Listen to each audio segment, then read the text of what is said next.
Bonsoir, bonsoir à tous. J'espère que vous allez bien. Voilà, on avait promis l'an dernier de refaire ce type de live un peu plus long. C'est le cas. Donc je suis très content de refaire ce live apéro, puisque vous voyez, on a des belles choses sur la table avec Christian Prudhomme. Christian, comment ça va, Bonsoir, Christian? très bien Charlie. Voilà, chose promise, chose due. Voilà, attends, je regarde. C'est la moindre des choses. C'est bon, le chat nous dit qu'on est bien, visiblement, donc tout va bien. On va avoir du coup 1 heure et demie, 2 heures, on verra en fonction des choses qu'on a à raconter, ensemble pour parler de vélo, évidemment. Mais pas que, pour manger des belles choses, pour boire des belles choses aussi, avec modération, évidemment. Déjà, ça me fait très plaisir d'être avec toi encore cette fois. Merci à toi de te Merci. rendre disponible, puisque tu étais bien occupé aujourd'hui, visiblement. Oui, la conférence de presse de Paris-Nice avec François Lemarchand, Yannick Talabardon au conseil départemental des Yvelines, avec le président Pierre Bédier, beaucoup d'élus, élus du parcours de Paris-Nice, 83e édition, une édition rude, une belle édition des Yvelines jusqu'à Nice, Le en son, mars prochain bien sûr. pardon, excuse-moi, le son est un petit peu faible, on me dit sur le chat. Je sais pas si tu l'as sous les yeux, Thibaut. T'as pas le chat? Ok. Bon, légèrement faible, mais on va corriger ça. Paris-Nice, donc du coup, excuse-moi, oui, je t'ai légèrement coupé. Beau parcours, comme d'hab, les Yvelines, et puis après on se balade. Alors il y a plusieurs choses. D'abord, depuis 15 ans maintenant, le Mm. temps passe tellement vite. Enfin, en fait, plus on vieillit, plus le temps passe vite, mais tu verras ça un peu plus tard. Il paraît, ouais. Grâce aux Yvelines, on a réussi à faire une première étape de Paris-Nice qui est un vrai rendez-vous. Longtemps, il y a eu un contre-la-montre, mais il était systématique, etc. Maintenant, c'est une étape avec des boucles où François Lemarchand et Yannick Talabardon vont chercher des côtes. Alors, il n'y a pas de col, hein, bien sûr, mais des côtes parfois très raides. On joue avec le vent et on ne sait pas, lors de la première étape de Paris-Nice, si ça va se terminer par un peloton groupé avec un sprint massif ou bien s'ils seront trois, comme les Jumbo-Visma il y a quelques années avec la victoire de Christophe Laporte. Deux, comme l'étape extraordinaire à l'époque avec Arnaud Desmar et Julien Lafilippe qui arrivent tous les deux et qui se disputent l'arrivée au sprint. C'est un vrai suspense du premier jour et aussi parce que c'est une marque de fabrique, celui du dernier jour bien évidemment. En mars dernier, ça s'est encore joué au dernier moment, dans la dernière étape, la fameuse boucle autour de Nice. Donc c'est une vraie semaine de très belle compétition. C'est une course Paris-Nice que tout coureur veut accrocher à son palmarès. Mais évidemment, on pense aussi au mois de juillet, dès le mois de mars. Justement, j'ai pas prévu qu'on commence par Paris-Nice, mais c'est vrai que Paris-Nice, il y a cette espèce de culture qu'il y a de tester un peu des trucs, je pense, non, dessus. Moi, j'ai souvenir de quand on s'est rencontrés en 2018, il y avait déjà cette étape, première étape du côté de la Côte des Gardes, si je dis pas de bêtises, à l'Observatoire, à Meudon, Oui, qui était déjà une étape où on savait pas trop ce qui allait se passer déjà là. tout à fait. Mais les chemins blancs, par exemple, ils ont été testés sur Paris-Nice dès 2016, avec une arrivée à Vendôme. C'est d'ailleurs Arnaud Desmar qui avait gagné. Et ensuite, les chemins blancs ont fait qu'on s'est déplacé de la vallée de la Loire vers Épernay, puisqu'en 2019, on avait réfléchi au chemin blanc et que finalement, on a fait les côtes. J'avais demandé à Yannick Talabardon, déjà lui, je lui dis, mais tu peux pas me panacher les deux? Il m'a dit non, parce qu'on sait monter, mais on ne sait pas redescendre. Ouais. Et en fait, il s'est rendu compte ensuite, en allant dans sa belle famille en Alsace, dans le sud de l'Alsace, en prenant l'autoroute de Troyes, l'autoroute A5, il disait, mais là, il faut que j'aille voir. Il y a des chemins blancs à gauche, là, à chaque fois que je passe, il faut que j'aille voir. Et on a finalement trouvé les chemins blancs, d'abord donc inscrits sur le parcours du Tour de France Femmes et ensuite du Tour. Donc bien sûr, oui, Paris-Nice, on essaye des choses comme le contre-la-montre par équipe avec temps prive sur le premier, grâce à une faille du règlement de l'UCI. Et la faille existe toujours, donc ça doit convenir à l'UCI et ça me va bien. Pour prendre le temps sur le premier, moi j'aimais bien l'exercice athlétique du contre-la-montre par équipe, mais c'est pas un sport d'équipe, le cyclisme, c'est un score individuel qui se court par équipe. Il y a un leader, bien évidemment, et le fait que le temps soit pris sur le premier, certains nous disaient ça changera rien la première fois. Maintenant, ça change rien, sauf qu'ils arrivent à 4, à 3 ou seuls, et ça change tout. Et j'ai en tête un dernier relais qui était une vraie attaque de Pogacar il y a 2 ans. Voilà, c'est des choses qu'on voit pas évidemment dans un contre-la-montre par équipe. Donc en effet, oui, on peut tester des choses. Tu m'en parlais l'an dernier, je me souviens, et on va y venir de toute façon parce qu'on a plein de trucs dont on doit parler, notamment du Tour de France qui vient de s'achever. Tu me disais l'an dernier que aujourd'hui, ce qui vous intéressait, en tout cas ce qui faisait la différence pour vous, c'était les petites côtes bien dures. Oui. L'an dernier, sur le Tour de France 2024, il y a eu pas mal d'étapes pour pur sprinter, un peu à l'ancienne. Là, sur ce tour qui va arriver, on a le parcours, je crois, derrière toi, je ne sais pas si on le voit derrière moi plutôt. Il y a quand même pas mal d'étapes avec des derniers kilomètres, des 5 derniers kilomètres, 10 derniers kilomètres qui sont vraiment sales, hein, méchants. C'est une volonté de trancher avec le Tour de France dernier parce qu'on sait, ils n'ont pas trop joué les jeux ou c'était déjà prévu comme ça? Alors, il y a vraiment deux choses. D'une part, quand on est une première semaine dans la plaine pendant 8 jours, La volonté, elle est de l'offrir aux punchers et de durcir un maximum, avec toujours cette fameuse diagonale que je t'ai citée régulièrement l'autre fois, du Pays Basque à l'Alsace. À l'ouest de cette diagonale, il n'y a pas de montagne, mais il y a la Bretagne, le Nord, la Vendée, la Normandie qui adorent le vélo. Donc là, on a vraiment traqué la moindre côte. Donc oui, en effet, dans la première semaine du prochain Tour de France, avec une première semaine en faux semblant, d'une certaine manière, il y a quatre étapes pour les punchers. Si les coureurs du classement général décident de faire la course, et ils la feront, la course, sur au moins une partie de ces étapes-là, il va y avoir du dégât sans le moindre doute. Donc oui, c'est une volonté. Après, il y a une deuxième chose qui est la sécurité. Et ça, c'est ce qu'on fait depuis plusieurs années. C'est-à-dire qu'il y a de plus en plus d'aménagements, ça va de plus en plus vite. Et à un moment, c'est quand même moins dangereux de faire une arrivée pour puncher que de faire une arrivée avec un sprint massif. Donc ça joue également. Après, dernière chose, c'est en effet le dernier tour. Non pas qu'il y ait eu des étapes où ça ronronnait un peu, parce que c'est l'histoire du Tour de France, c'est la légende du Tour. En revanche, oui, 3 étapes sans la moindre attaque. Là, c'est une autre affaire. Donc on a plutôt réduit les étapes a priori dévolues aux sprinters, et on les a parfois parsemé de quelques patates, de quelques radars. L'étape la plus emblématique étant celle de Toulouse, une boucle autour de Toulouse avec la montée de Pêche-David, que d'ailleurs de nombreuses personnes sur les réseaux sociaux nous disaient mais il faut aller voir ça, il faut aller voir ça. Et là, on verra bien comment ça se passe, mais c'est pas long, mais ça monte jusqu'à 20% quand même à 7 ou 8 km de l'arrivée. Donc, on va voir ce que ça va donner. Et parfois, il faudra plutôt jouer, pas forcément le sprinter ou le sprinter type. Je suis curieux de voir un Guirmeil, par exemple, là-dedans. Est-ce qu'il va faire un festival Est-ce qu'un Dely sera capable d'aller au bout, ou est-ce que ce seront de purs sprinters? Bref, revoir vraiment Vanderpool. Eh ben oui, enfin, c'est clair que le parcours... Voilà, il est plutôt pour lui. La dernière fois que ça lui avait souri, c'était Mur de Bretagne. Donc, oui, son premier Tour de France. Je voulais rembrayer aussi là-dessus, sur justement le bilan du Tour de France 2024, par rapport à ce que vous attendiez du côté de l'organisation. Comment vous l'avez vécu? Il y a eu ces 3-4 premiers jours en Italie qui ont été un peu rocambolesques. Et après, il y a eu cette espèce d'attente. Puis finalement, un tour qui a été complètement écrasé. Quel bilan, toi, t'en tires de ce Tour de France-là? Est-ce que tu as été plutôt... comment dire? Comment vous la vivez, cette domination de Pogacar?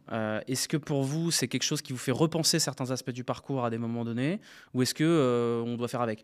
C'est compliqué. Si tu veux, jusqu'à la moitié du tour, il y a une vraie incertitude. Et lorsque Vingegaard gagne au Lioran, certains évoquent l'hypothèse de la bascule. Et j'y crois à cette hypothèse de la bascule. C'est-à-dire qu'on voit Vingegaard monter en puissance.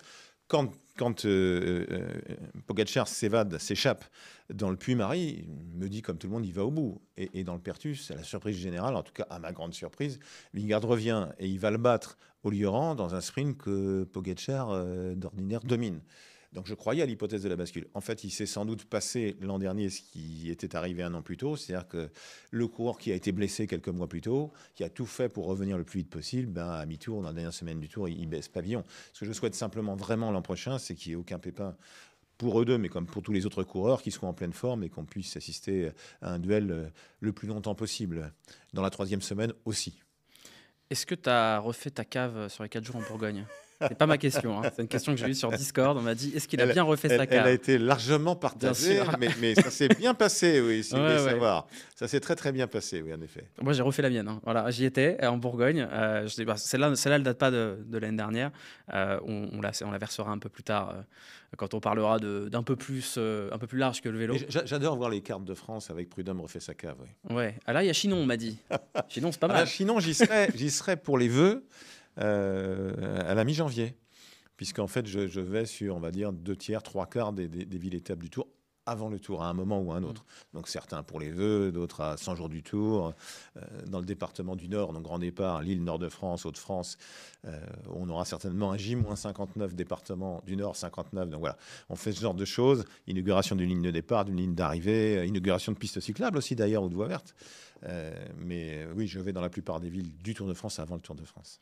Avant qu'on bascule justement sur le Tour de France 2025 et le grand départ du Nord, dernier mot sur le Tour de France 2024 du côté des femmes, parce que pour le coup, formidable. On a eu un Tour de France homme qui a été assez rapidement plié. Autant du côté du Tour de France femmes, c'est la première édition qui est aussi dingue que ça. Alors complètement dingue, ça tient aussi à la chute de Demi Vollering. Hein. S'il n'y a pas cette chute-là, on ne connaît peut-être pas le scénario final, mais fabuleux. Et puis surtout, ce qui m'a impressionné, c'est que ça dure 1 heure et demie. C'est-à-dire du haut du Glandon jusqu'au sommet de l'Alpe, et en plus à l'Alpe d'Huez, donc un sommet mythique du Tour. Ce qu'on a voulu faire avec Marion Rousse dès le départ, c'est montrer qu'on voulait une épreuve pérenne. Parce que le Tour de France Femmes, alors je connaissais évidemment le Tour comme vous, le Tour des années 80 avec Jeannie Longo, Maria Canis, mais il y a eu une édition du Tour de France, appelée Tour de France en 1955 quand même. C'est-à-dire qu'en fait, après le Tour de la Société du Tour de France à l'époque, il y a la grande boucle féminine de Pierre Bouet, avec Jeannie Longo, et puis ensuite la Route de France avec quelqu'un que j'ai vu d'ailleurs ce matin, Hervé Gérardin, qui était avec Josette Lelio à la présentation de Paris-Nice, et puis pour tout le monde, même cause, mêmes effets, pas d'équilibre économique et ça s'arrête. Donc on a vraiment voulu montrer dès le début qu'on voulait une course pérenne. Et c'est pour ça que la toute première fois, nous sommes allés vers les Vosges, parce que le premier sommet du Tour, canal historique, si tu me permets l'expression, c'est le Ballon d'Alsace, en lui mettant à côté la Planche Belfi, qui est le sommet d'aujourd'hui. Ensuite, nous sommes allés vers les Pyrénées, 1910, le Tourmalet.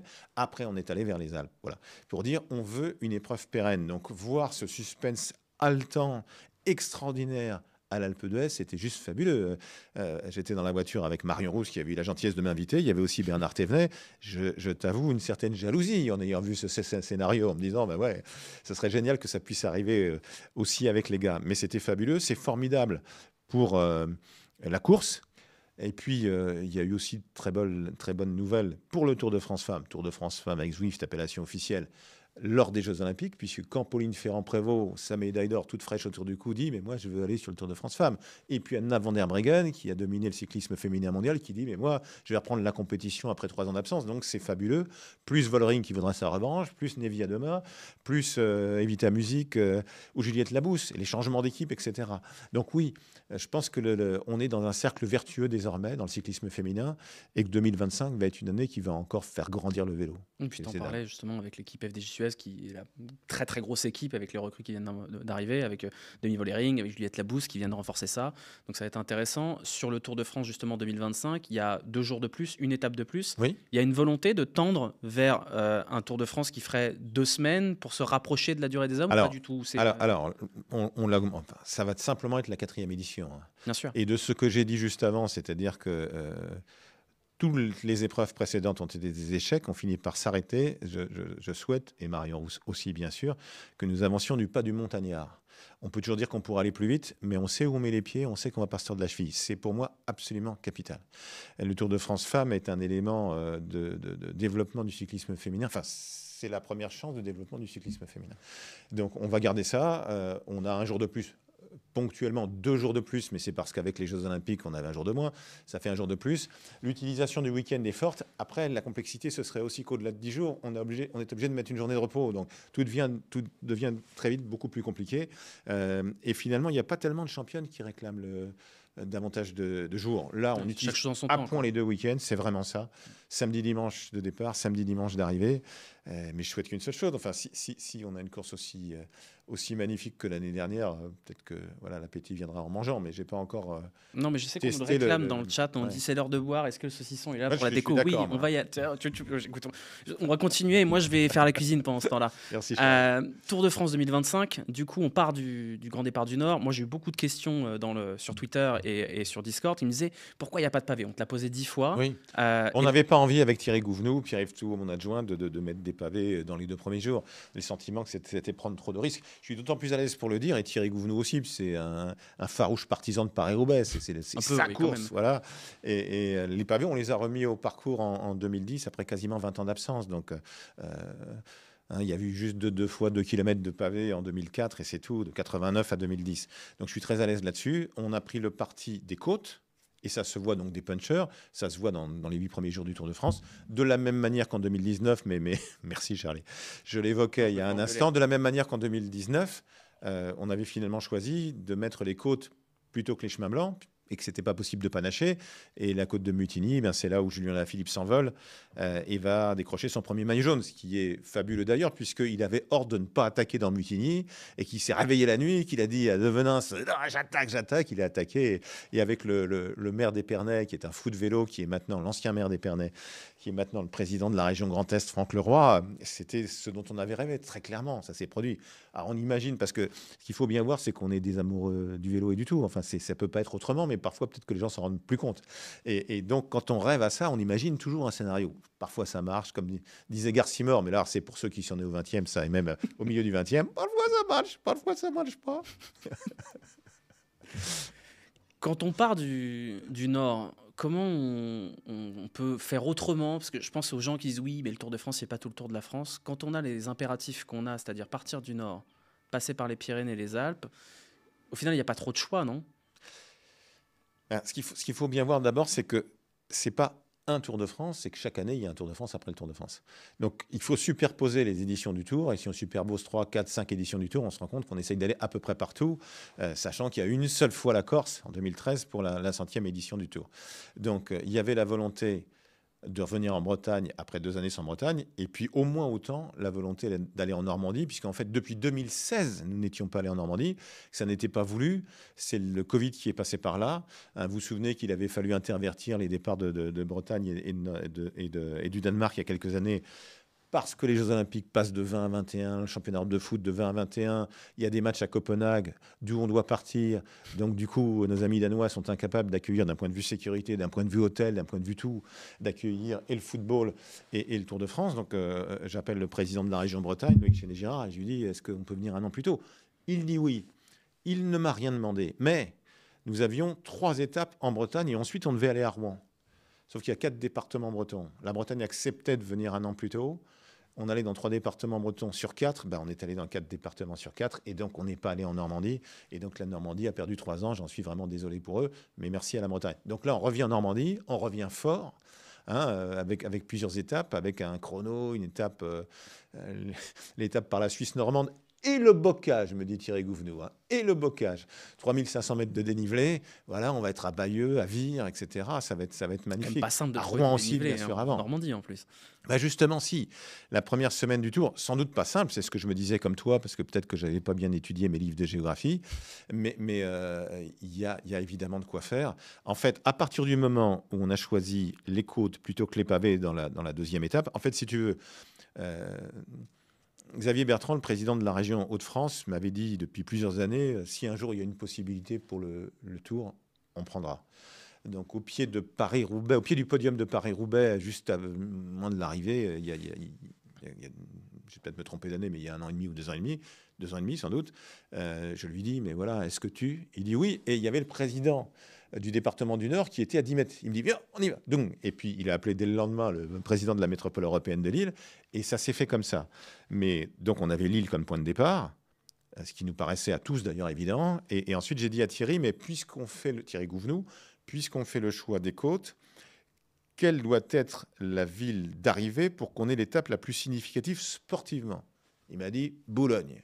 Voilà. Logique. Tout à fait logique. Donc la deuxième étape est l'étape du grand départ la plus sportive, avec un enchaînement de côtes, courtes mais parfois raides, et avec surtout, à chaque fois, on arrive sur le plateau avec du vent quasiment toujours. Donc ça peut être une étape vraiment très très intéressante. Et ensuite Rouen. Rouen, alors à la fois... Alors, il y a à la fois, c'est toujours comme ça le Tour, il y a l'aspect sportif et puis il y a l'aspect histoire. Moi, c'est mon arrivée préférée, Rouen, pour des raisons diverses et variées. Je trouve ça génial. Pour ceux qui ne connaissent pas un peu l'arrivée à Rouen, c'est en plein centre-ville, c'est à 10 minutes de la gare, c'est hyper accessible. C'est en plein centre-ville. Et en plus, ça passe 2 fois à peu près au même endroit. Oui. C'est génial comme arrivée pour le public. Exactement, et avec toute une série de côtes, dont la fameuse côte de Bon Secours. Alors, on va convoquer nos glorieux anciens, bien évidemment, 1947, le Tour de la reprise. Bien évidemment. Jean Robic, bien évidemment. 1947, Jean Robic, le Tour de la reprise, va gagner le Tour en prenant le maillot jaune le dernier jour sans jamais l'avoir porté. Et puis ensuite, donc, en effet, dans la traversée de Rouen, la rampe Saint-Hilaire notamment, c'est le long du cimetière. C'est très, très raide. C'est du 15, 16, 17%. Je la connais. 5 km de l'arrivée. À pied, et là, alors, je suis comme toi, parce que Thierry s'était dit à un moment, mais est-ce qu'on essaye de faire l'arrivée en haut ?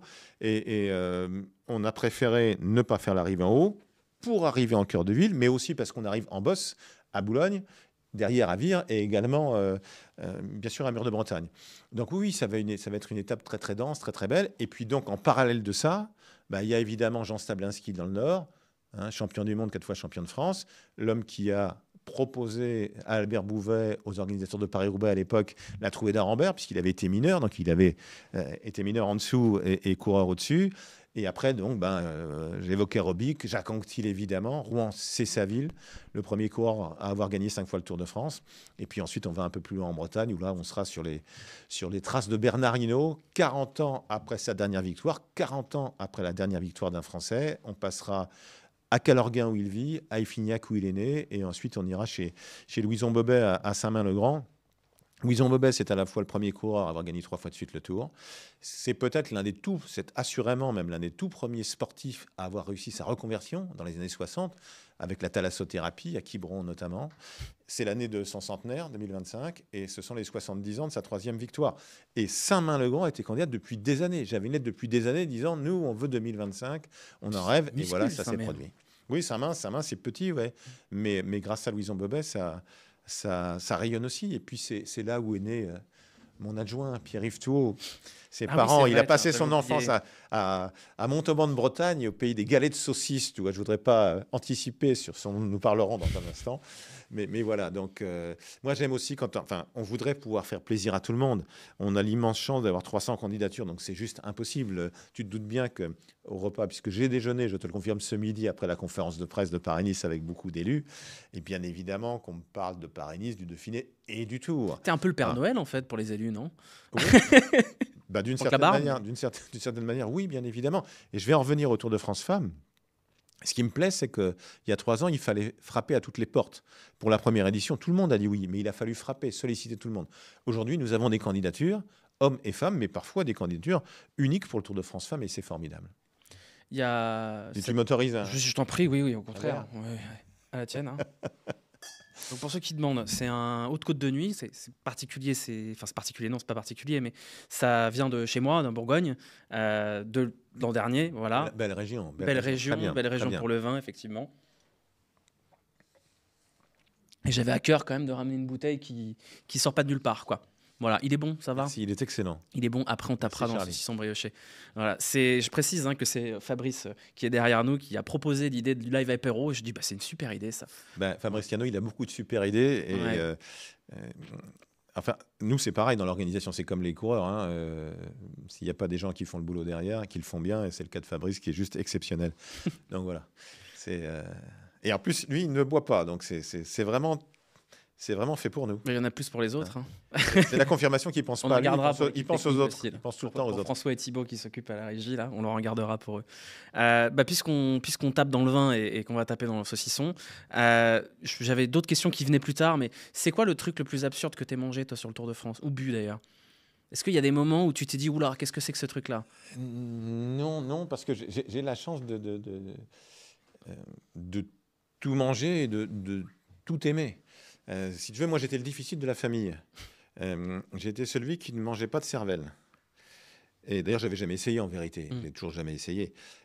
Alors que mon frère, ma sœur mangeaient tout, que mes parents mangeaient absolument de tout. Mais après, on a changé de génération aussi. C'est-à-dire que les gens qui ont eu faim à cause de la guerre, ils mangent de tout, c'est clair, mais ils sont de plus en plus vieux. Donc, en revanche, je me souviens d'un Tour de l'Avenir. Jean-Marie Leblanc était encore là, d'un Tour de l'Avenir avec une étape à Morse, dans le Cantal, magnifique département du Cantal que j'adore. Nice, c'est Morse est surnommée la petite Nice du Cantal.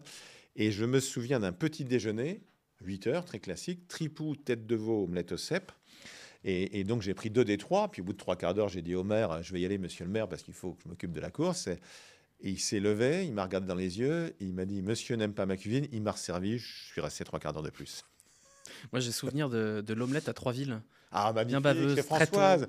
Mais chez Françoise, c'est formidable. Donc pour remettre un peu de contexte, le mardi d'avant Paris-Roubaix, il y a la reconnaissance avec la presse du parcours et on va à Troisville. Et à Troisville, il y a ce restaurant-bar un peu paumé où il y a Françoise et il y a l'omelette bien baveuse mais qui tient bien l'estomac pour toute la reco. Parce que derrière, on se tape tout le parcours. Ouais, Françoise qui est une femme absolument formidable.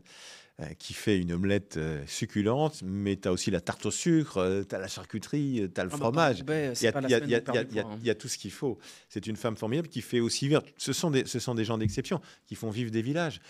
Souvent, les villages, ils ne vivent que parce qu'il y a 2 ou 3 personnes d'exception. Françoise fait partie de ces gens-là. C'est une femme formidable. Et du coup, au niveau du vin, c'était quoi la meilleure époque du Tour pour aller faire sa cave? Est-ce que l'an dernier, c'était pas mal ou... Ah ben oui, quand on est en Bourgogne, oui, c'est une évidence.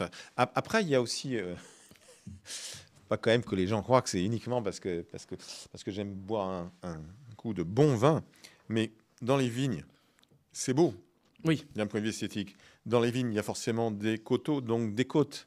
On évoquait Épernay tout à l'heure en pensant uniquement sport avec Julien. Le Montbrouilly aussi. Ah oui, voilà, le Montbrouilly, les chronos Bordeaux-Pauillac de 2010, celui de Saint-Émilion, plus récemment, Nuit Saint-Georges, Gevrey-Chambertin. Voilà. Et puis ce sont aussi des noms qui rayonnent, qui résonnent dans le monde entier. Nuit Saint-Georges, Gevrey-Chambertin.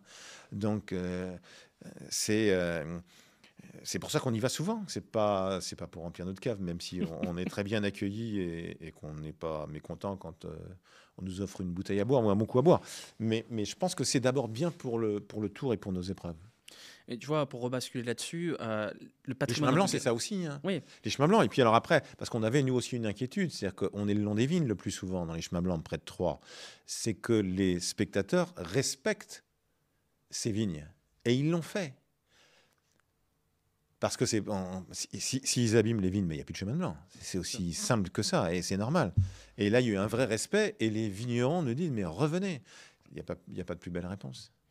Et justement, au niveau du patrimoine gastronomique, tu parlais de rayonnement et compagnie.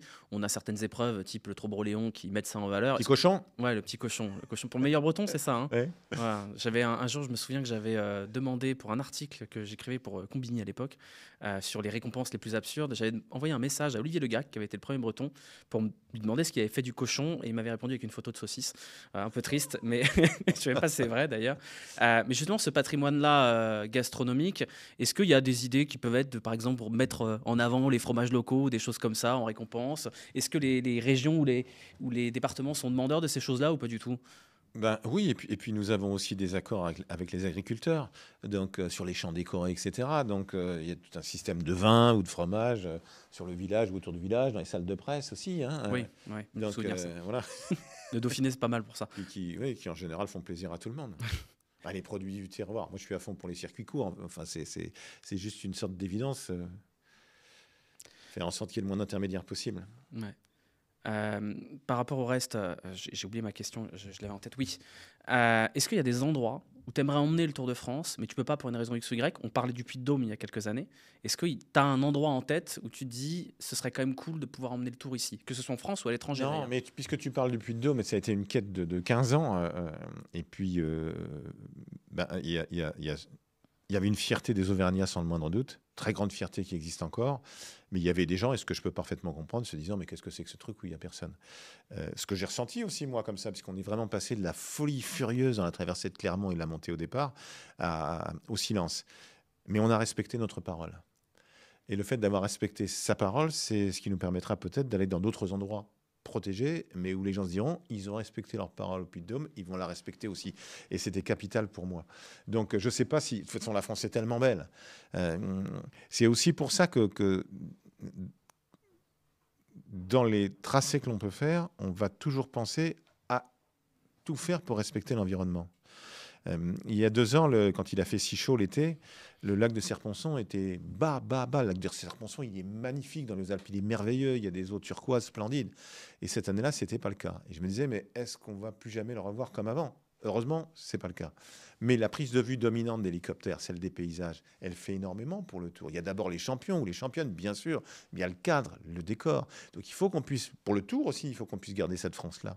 Ça me paraît essentiel d'avoir une France... Si nos montagnes... ne ressemblent plus que montagnes d'Algérie, voilà, et que tout est pareil, c'est pas, voilà, on veut du vert, on veut la casse déserte, mais on veut ce mélange. C'est absolument essentiel pour moi. Donc, on doit faire attention aux endroits où on va, les respecter. Et puis surtout, quand on a donné sa parole de ne pas emmener tout le monde, on n'emmène pas tout le monde. On y a réfléchi au Puy-de-Dôme, mais une porte doit être ouverte ou fermée. Si on ouvre, à qui on ouvre? Combien de personnes? Quelles personnes? Pourquoi?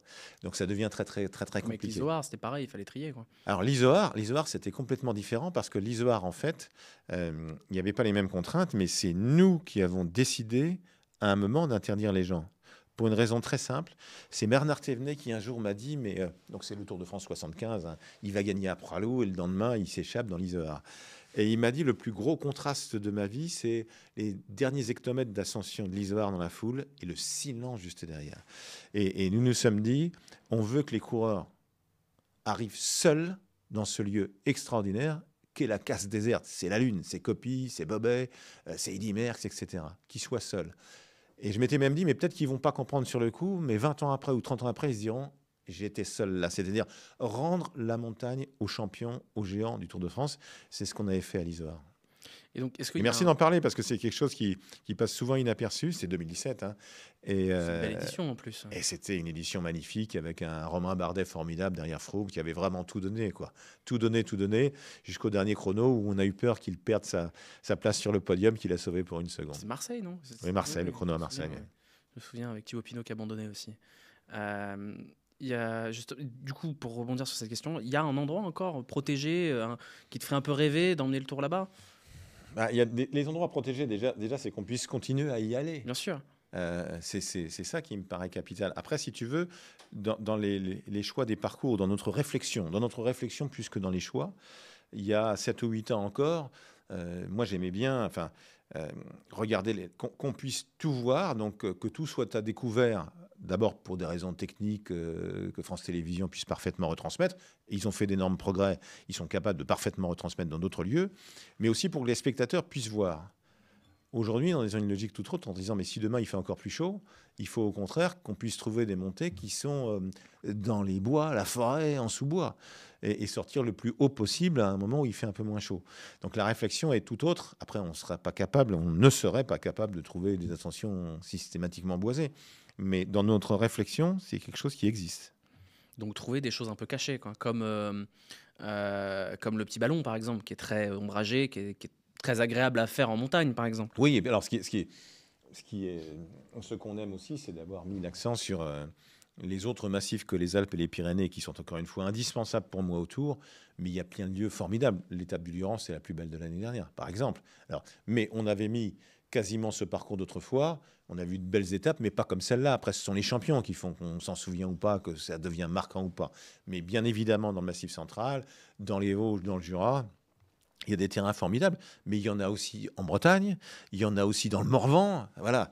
Il y en a aussi en Corrèze, le Succomet par exemple. Hirschi avait gagné là il y a quelques années, formidable aussi. Enfin, des pentes très raides, courtes mais très raides, il y en a partout, et on peut les enchaîner. D'ailleurs, l'étape de la côte Saint-André en Isère, dans le prochain Paris-Nice, les 50 derniers kilomètres, c'est quelque chose. Ouais, c'est quelque chose. Ce matin, elle est sympa. Mais c'est souvent la région. Il y avait l'étape de Belleville aussi qui était pas mal là-dessus comme ça. C'est quoi pour ceux qui connaissent un peu moins bien comment ça fonctionne, c'est quoi le processus de reconnaissance de ces endroits-là? Comment vous les découvrez? Tu nous avais parlé la dernière fois des lacets de Montvernier où c'est un repas, dit comme ça. Mais est-ce qu'il y a des gens qui vous envoient des trucs? Est-ce que vous avez des gens qui font les reconnaissances dans tes équipes? Il y a plusieurs choses. D'abord, nous n'aurons jamais la prétention de croire qu'on peut mieux connaître une région, un département, une province que les gens qui sont chez eux. Donc il faut d'abord les écouter. C'est la première chose. Et ils ont souvent des idées. Après, nos anciens coureurs, ils ont fait de la route. Beaucoup de routes.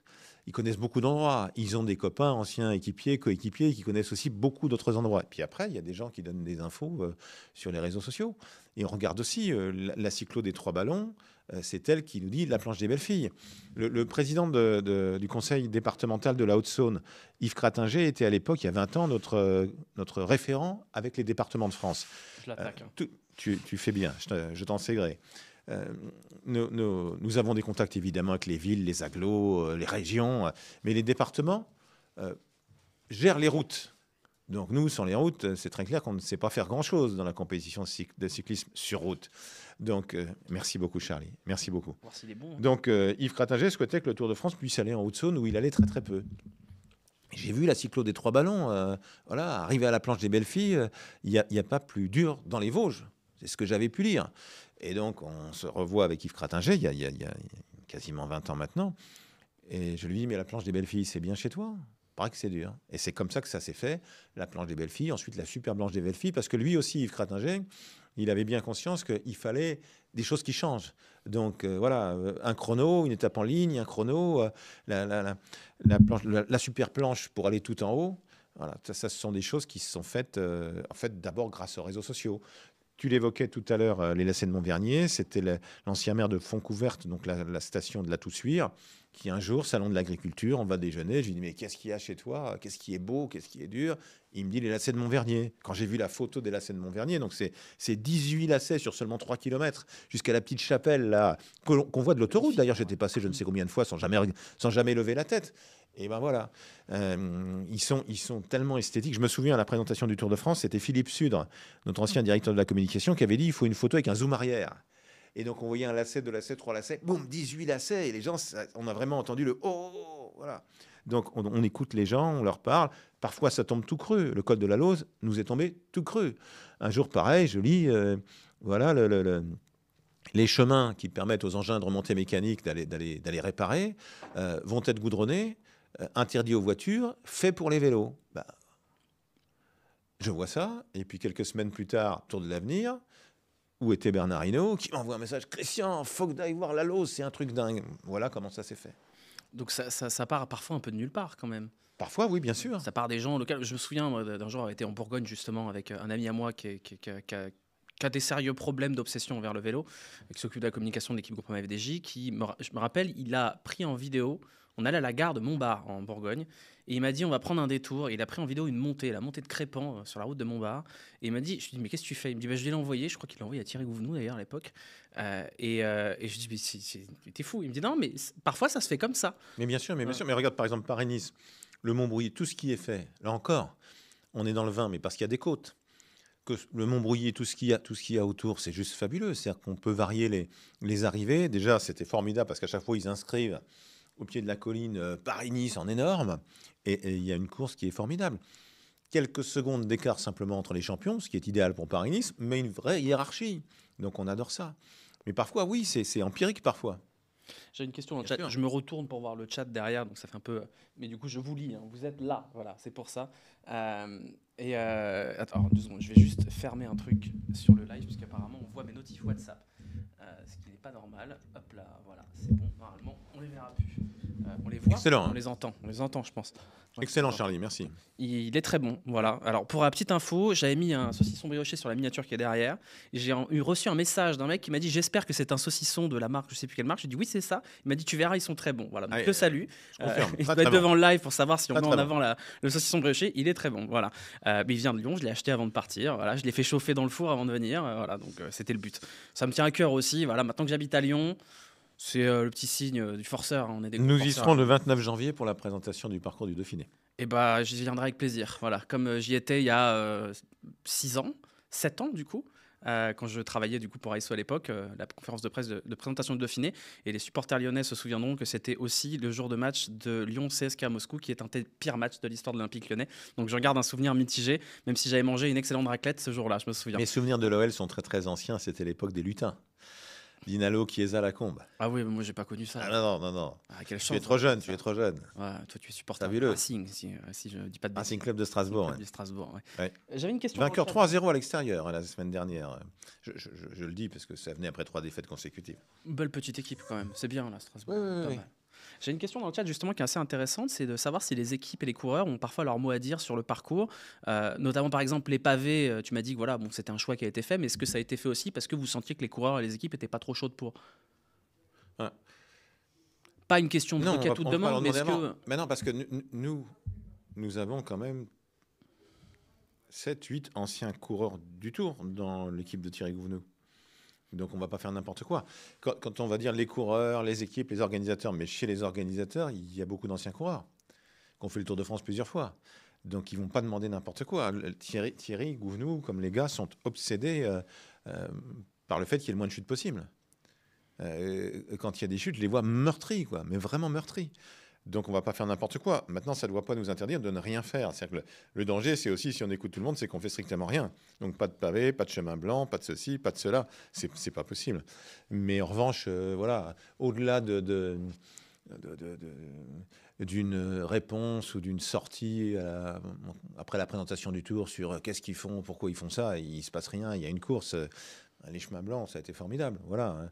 Mais surtout, en fait, je ne vais pas dire qu'on était perfide, mais je ne vois pas très bien comment ils auraient pu dire non au chemin blanc alors que les filles étaient passées par le chemin blanc en étant très heureuses de les faire. Et puis ça nous donne une super étape et il n'y a pas eu de dégâts. Donc, magnifique, magnifique. Quand on voit les 3 favoris du Tour qui sont devant, voilà, dans les chemins blancs, l'attaque très, très, très violente d'Evenepoel. Quand il sort, c'était presque aussi fort que quand il est sorti dans la redoute sur Liège-Bastogne-Liège. Donc oui, ce sont des moments agréables. Mais on ne va pas aller solliciter tel ou tel coureur ou telle équipe en leur demandant s'ils veulent bien. Et voilà, c'est quand même garder en tête que dans l'organisation, il y a quand même beaucoup d'anciens coureurs qui sont là aussi pour assurer cette sécurité-là. Bien sûr.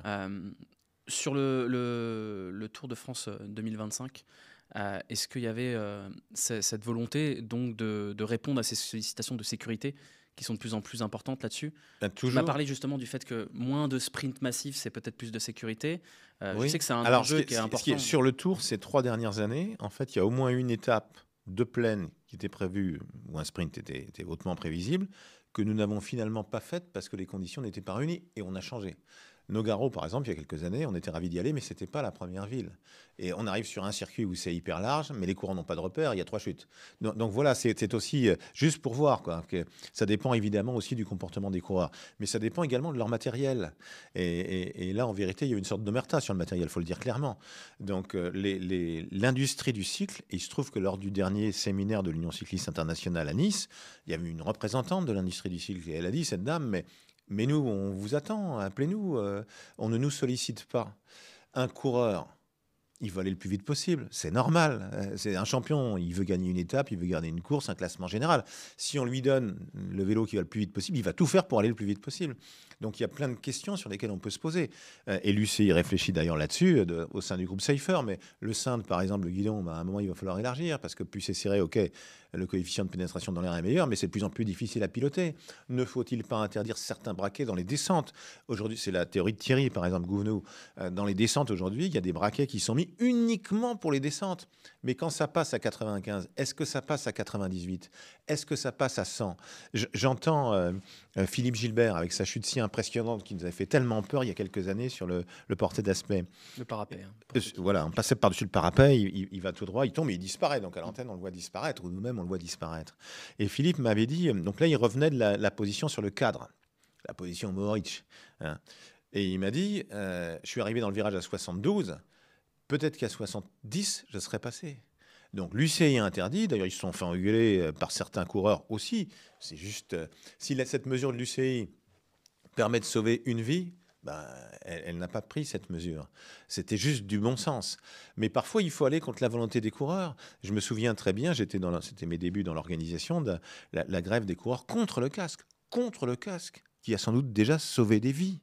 Voilà, donc c'est pas parce que les acteurs ne veulent pas d'une chose qu'il ne faut pas le faire. Parfois, on peut avoir raison contre ce qu'ils pensent dans l'instant.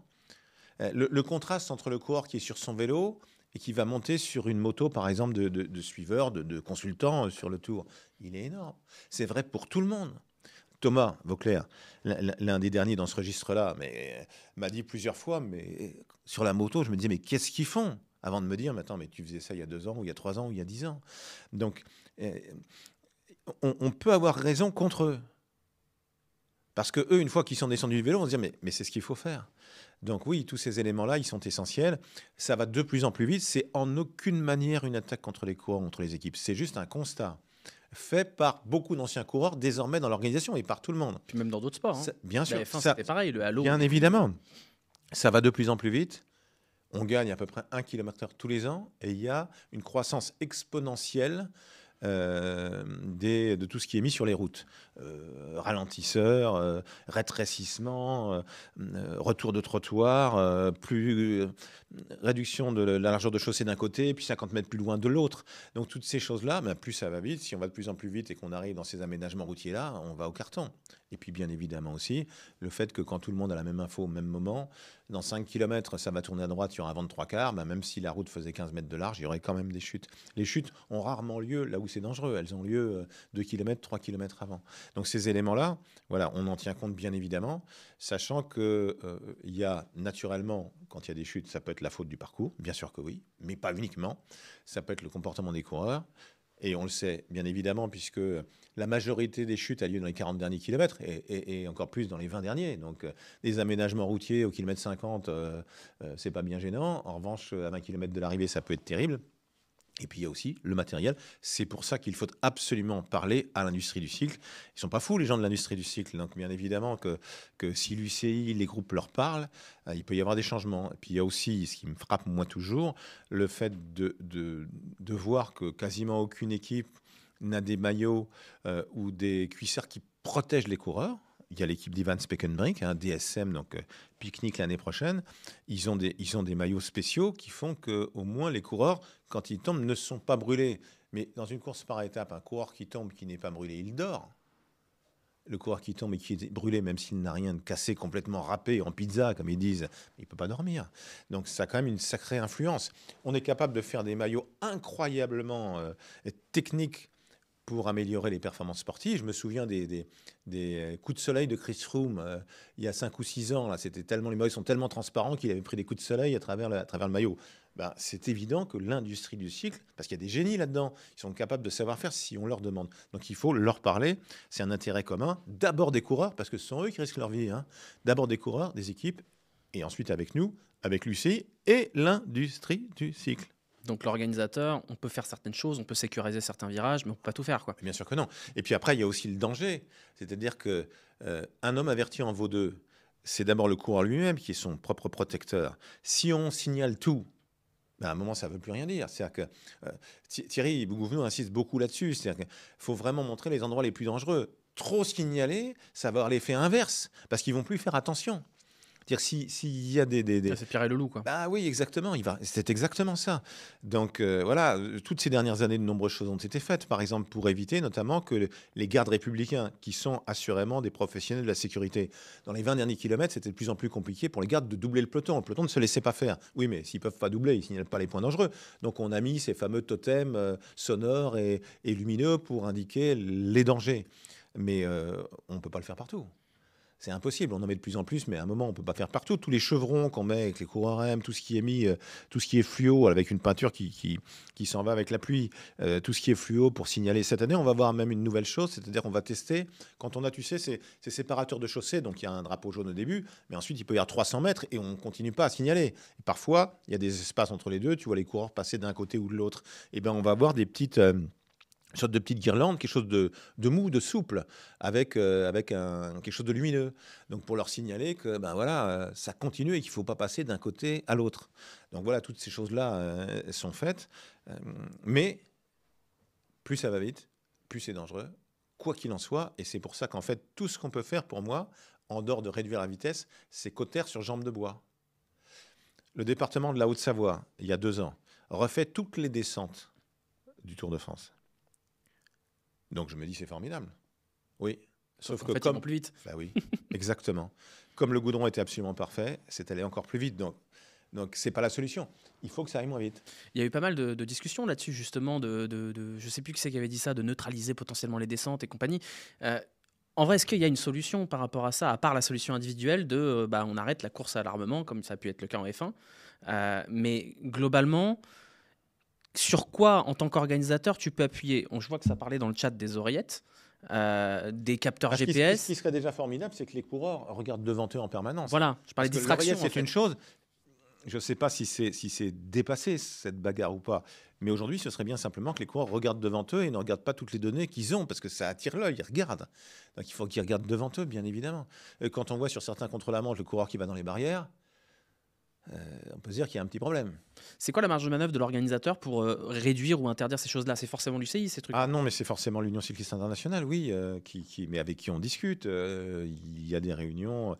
J'ai évoqué Thierry Gouvenou, Kiko Garcia ancien coureur espagnol, parle parfaitement français parce que né à Courbevoie, qui est un gars remarquable aussi et qui, pour l'AIOC, l'association des organisateurs, et à toutes les réunions Safer, et ils vont faire des choses, ils vont annoncer des choses. Matthew Knight, pour l'UCI, quelqu'un de remarquable aussi.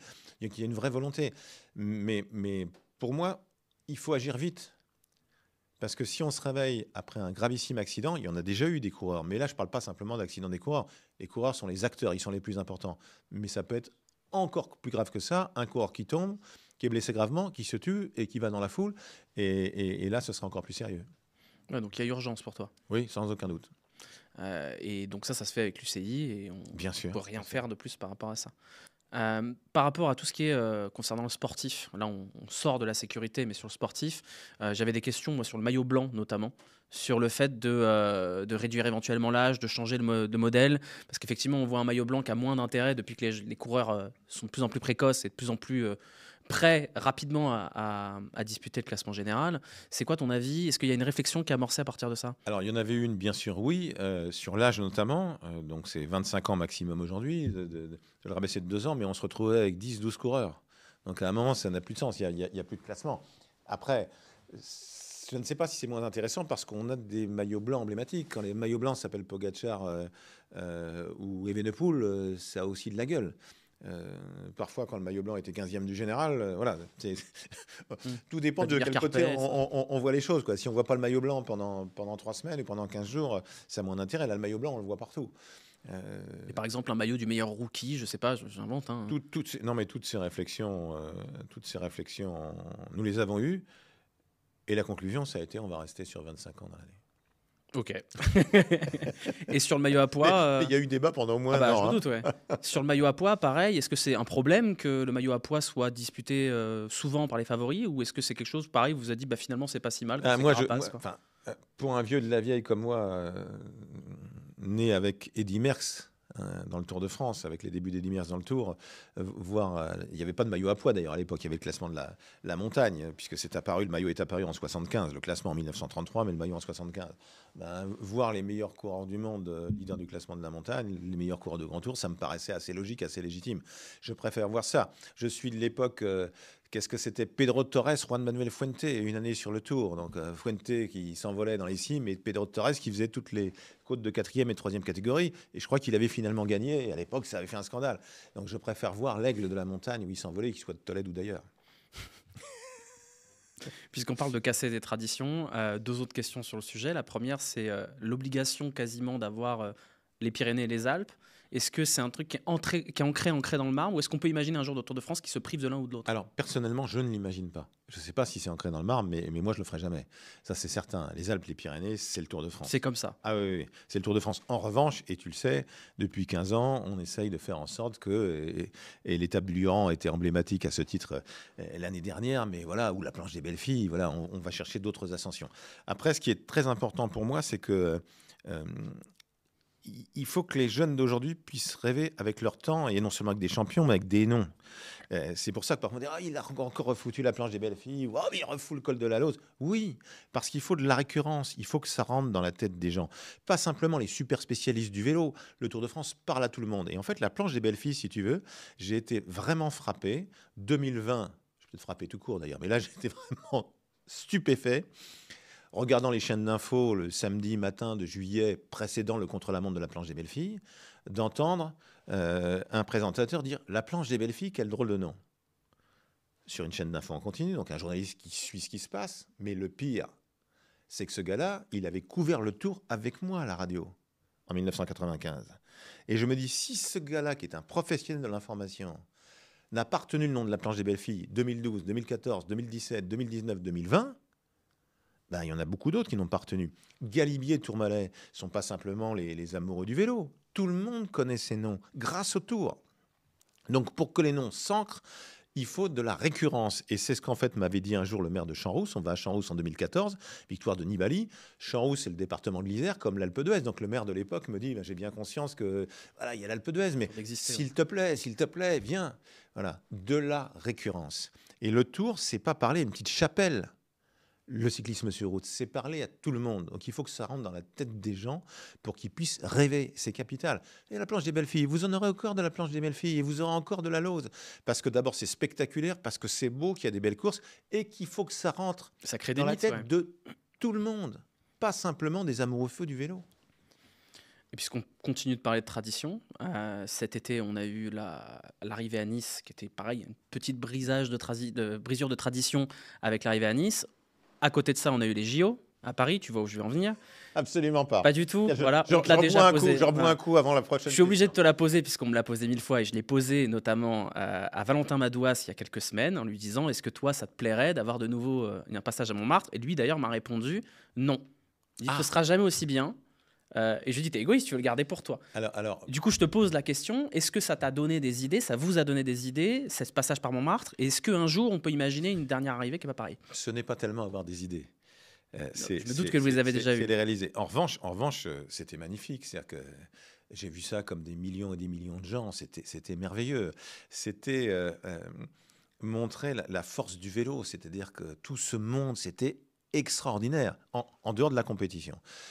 Après, sur la compétition, je pense comme Valentin. C'est-à-dire que entre une épreuve d'un jour, titre olympique en jeu, 270 km, un peloton de 90 coureurs, dont une quarantaine seulement pourrait faire le Tour de France, et un peloton de, je sais pas, 160, 150, 165, en fonction de ce qui restera ou ce qui resterait après 3 semaines de Tour de France, ça peut pas être la même chose, bien évidemment. Puis ça passe Mais, pas. mais, de toute mais façon. c'était magnifique, oui, bien évidemment. J'ai regardé ça, j'étais ébloui, comme vous. Mais du coup sur cette dernière Mais du étape. coup, quoi Ouais, du coup, la dernière étape du Tour de France. Et du coup, quoi, Charles?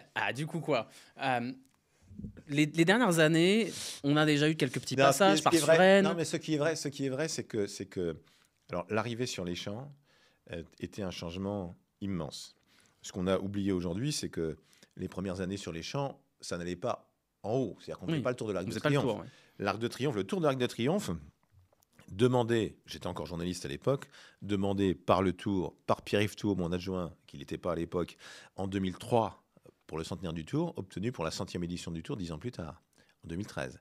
C'est-à-dire que tout ce qui peut être demandé peut prendre du temps, mais désormais, ça n'est plus jamais remis en question. Il est bien évident qu'au lieu d'un demi-tour contraint, forcé dans la montée des champs, faire le tour de l'Arc, c'est juste quelque chose d'exceptionnel. Donc voilà, si ça inspire certains, j'en serais fort aise. Et donc on passera pas à Montmartre tout de suite, quoi. Si ça inspire certains, j'en serais fort aise. C'est noté. Je vais prendre quelques questions du chat. Oui, par rapport au JO de manière générale, il y a cette volonté aussi ces dernières années de passer par des monuments. Il y a le Grand Palais notamment, Oui, le Louvre.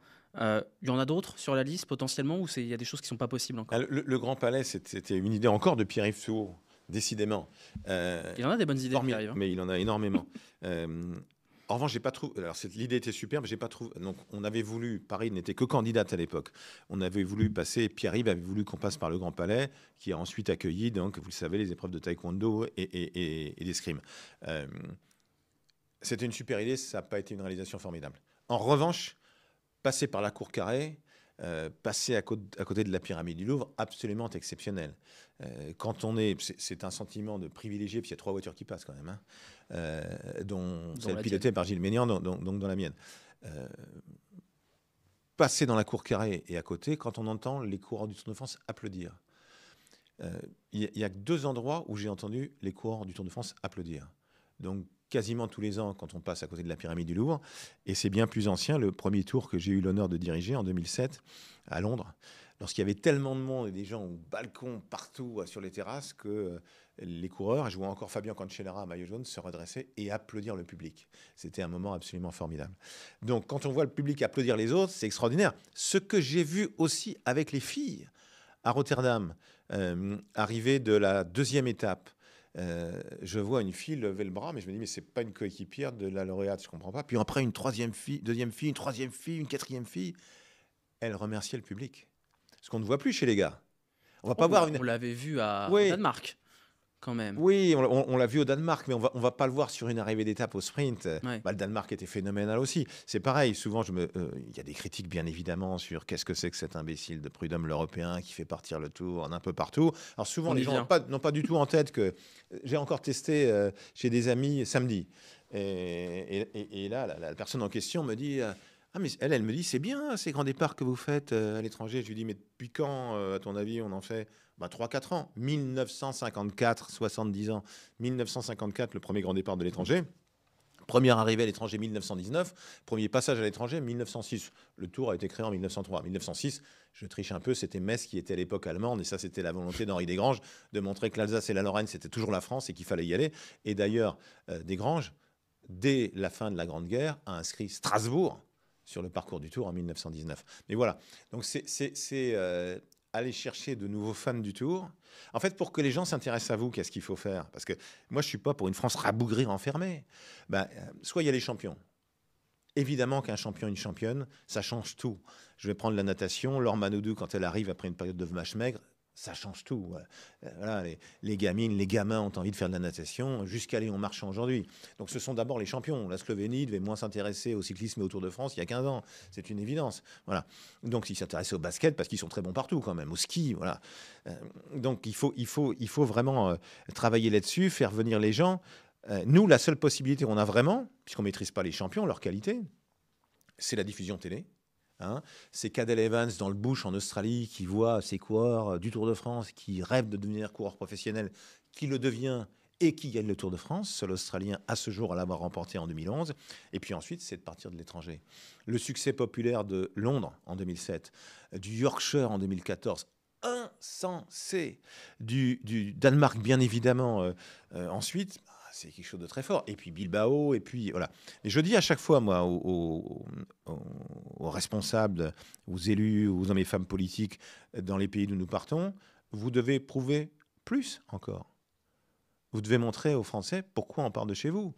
Parce qu'il y a une ferveur incroyable, de l'enthousiasme, de la passion, et puis aussi, dès qu'on le peut, des côtes. C'est Piqué, la côte de Piqué à Bilbao.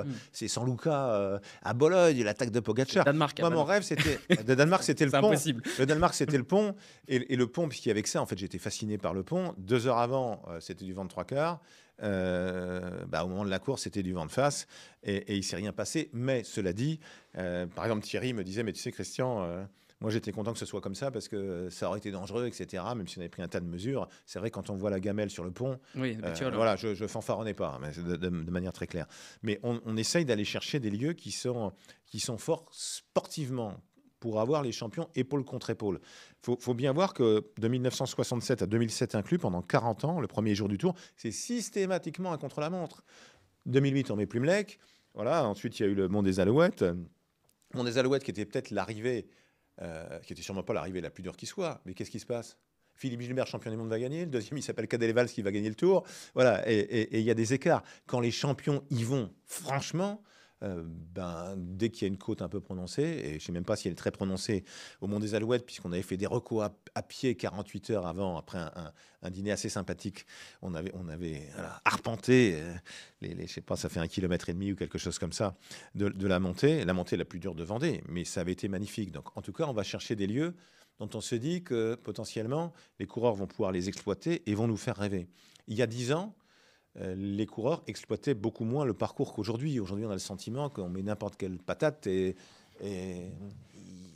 ils attaquent, ils font feu de tout bois, ce qui est évidemment très agréable. Donc vous épousez un petit peu cette polyvalence exacerbée de la plupart des couleurs. En vérité, si tu veux, le Tour 2019, celui des pépés flingueurs, comme l'avait dit l'équipe à l'époque, avec Thibaut Pinot et Julien Alaphilippe. Tout remporté par Thibaut À partir Pinot, de là, utiliser toutes les côtes, que ce soit des côtes pour puncher ou des plus grands cols. Ensuite, évidemment, avec la génération, avec Van Aert, avec évidemment Pogacar et les autres, oui, on sait qu'ils vont utiliser tout ça. La première semaine du Tour de France qui vient, encore une fois, c'est une semaine de plaine en trompe-l'œil. Oui, Pogacar, il peut gagner à Rouen. Il peut gagner 4 fois, ouais. Même 5 avec le contre-la-montre. C'est pas un peu chiant, ça, pour vous, organisateur, de se dire mais peut-être que ça va être Van Der Poel, peut-être que ça va être Van Aert, peut-être que ça va être Gaudu. Je ne sais pas, qui va gagner une fois, ou j'en sais rien. Peut-être que Lenny Martinez, s'il est au départ, va gagner quelque part. Donc, en tout cas, il n'y aura pas d'écart. Il y a ça aussi. Alors après, moi, cette première semaine de plaine, elle m'émoustille. Alors que si on avait fait le même parcours il y a 10 ans, le même parcours, aller du nord jusqu'en Bretagne, on n'aurait pas eu les mêmes arrivées, on n'aurait pas cherché les mêmes arrivées, et on n'aurait pas eu le même type de course. Bien sûr qu'on a énormément travaillé là-dessus, mais c'est très enthousiasmant. Après, encore une fois, parce que sur le papier, tout dépend de ce que font les coureurs. En départ du nord, on passe par la Normandie et la Bretagne, on se dit, on va se faire chier, quoi. Ouais, mais on va pas se faire chier du tout. Ouais, ouais. On va pas se faire chier du tout. Moi, ça a été ma surprise, en fait. Et c'est presque. Et si tu veux, là, on s'est vraiment battu parce qu'on a eu peur plusieurs fois de ne pas avoir les arrivées qu'on voulait avoir. Et il en fallait forcément 4 pour moi, significatifs dans ces 8 premiers jours. On les a. Ça n'a pas été si simple. J'ai tremblé à un moment qu'on les a pas toutes. Et là, on n'avait pas de solution de substitution. Parce qu'il n'y en a pas 1000 des côtes dans ce coin-là. Non, bah non. Puis Mur de Bretagne. Si c'est pas Mur de Bretagne. Tu connais l'histoire de Mur de Bretagne. Hmm. On voulait, donc c'était pour le Tour de France 2011, donc on avait prévu une arrivée au Méneskeller, donc à côté de Châtelain. Et puis, je suis en train de faire une randonnée avec ma femme à l'île de Groix, pendant les vacances, 15 août, week-end du 15 août. Et puis, voilà, ça vibre dans la poche, je regarde le truc, c'était la mer de Châtelain. Et je prends voilà, tac. Et elle me dit, on va plus pouvoir faire l'arrivée au Méneskeller parce que l'agriculteur qui voulait nous louer, veut nous le vendre, veut le vendre, le louer au prix de vente. Enfin bon, bref. Et elle me dit, mais vous venez quand même. Je lui dis, non, madame, nous, vous savez très bien que nous voulons une arrivée en bosse. Elle est essentielle. Et donc les équipes sont reparties sur le terrain 15 jours après. Ils avaient du mal à trouver. Et je leur disais, mais si vous ne trouvez pas en Bretagne, on va aller en Normandie, on va aller en Mayenne, je ne sais pas où, sur les traces du circuit de la Sarthe. Et finalement, ils me disent Mur de Bretagne. J'appelle celui qui était à l'époque le président de la région Bretagne, Jean-Yves Le Drian, grand amoureux du vélo. Ça a duré 7 secondes. Il m'a dit Mur, on comprend que c'est dur, Bretagne, c'est chez moi, d'accord. Voilà comment c'est né. Et en 2000... Le nom est chouette quand même. Bah oui, c'est formidable, Mur de Bretagne. Planche des belles filles, la planche des belles filles, ça résonne aux oreilles de tout le monde, les Britanniques, les Australiens, les Américains. Mur de Bretagne, tu parlais de bien voir. Mur de Bretagne, c'est formidable, c'est absolument formidable. C'est une colline, quoi. Et puis, alors la première année 2011, on a donc ce final incroyable. Pogačar, Vingegaard, Contador qui pense gagner, qui lève le bras, et Cadel Evans qui va l'emporter. Et puis, bien évidemment, personne n'a oublié la dernière fois, avec la boucle qu'on va refaire encore cette année avec Mathieu Van Der Poel. Alors là, pareil, moi, je me suis fait avoir. Il attaque, je me dis, il va jamais tenir. Il n'avait absolument pas l'intention de tenir. Il est allé chercher les bonifs. Et puis derrière, il se fait reprendre. Paf, il en remet une. Et j'étais aux obsèques de Raymond. Raymond Poulidor m'a donné l'amour du Tour. Raymond Poulidor m'a donné l'amour du Tour. Et j'étais à ses obsèques où il y avait évidemment sa famille, ses filles et Mathieu Van Der Poel, son frère, sa sœur. Et j'ai tout de suite eu la conviction qu'il avait promis à son grand-père sur son cercueil d'aller chercher le maillot jaune. Il est allé le chercher à Mur de Bretagne. Il y avait une émotion incroyable. C'est marrant que tu abordes ce sujet-là, parce que c'est un sujet que j'avais prévu pour la fin. Ton amour du vélo, justement, d'où ça part? En fait, mon père était infirme. Et mon père était devenu médecin parce qu'il était infirme, pour soigner les autres. Donc, le sport qu'il ne pouvait pas faire, il l'écoutait à la radio, il regardait à la télé. Il avait des classeurs avec tous les records de France, d'Europe et du monde d'athlétisme, avec des petits morceaux de carton quadrillés, etc., où il notait à la main tous les écarts. Quand on était gamin, les Jeux Olympiques de Mexico en 68, donc moi j'ai 7 ans, Colette Besson, femme admirable, à tête d'exception, qui va gagner le 400 mètres après une dernière ligne droite de feu alors qu'elle est très en retard. Mon père a réveillé tout le monde parce qu'avec le décalage horaire et le Mexique, c'était plus tard bien évidemment parce qu'il a hurlé de joie. Donc avec lui, grâce à lui, nous écoutions, mon frère et moi, les 100 derniers kilomètres du Tour, de chaque étape du Tour, sur France Inter en moyenne, avec Pierre Salviac, avec Jean-Paul Brouchon, avec Pierre Loctin, avec Émile Toulouse. Et on écoutait aussi La Flèche et Liège sur la radio belge. Les ondes moyennes, il a nous chercher les ondes moyennes pour qu'on écoute les commentaires belges.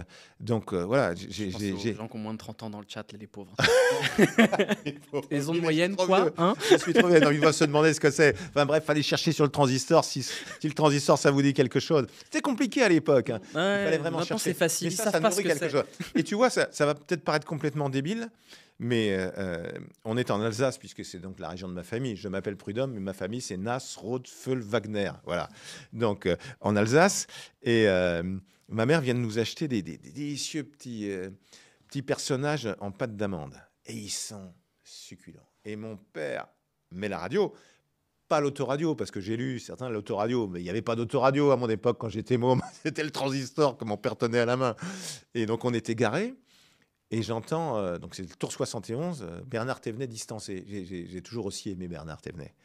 Et d'un seul coup, mes petits mes petites confiseries en pâte d'amande, elles n'avaient plus aucun goût. Et c'était vraiment ça, quoi.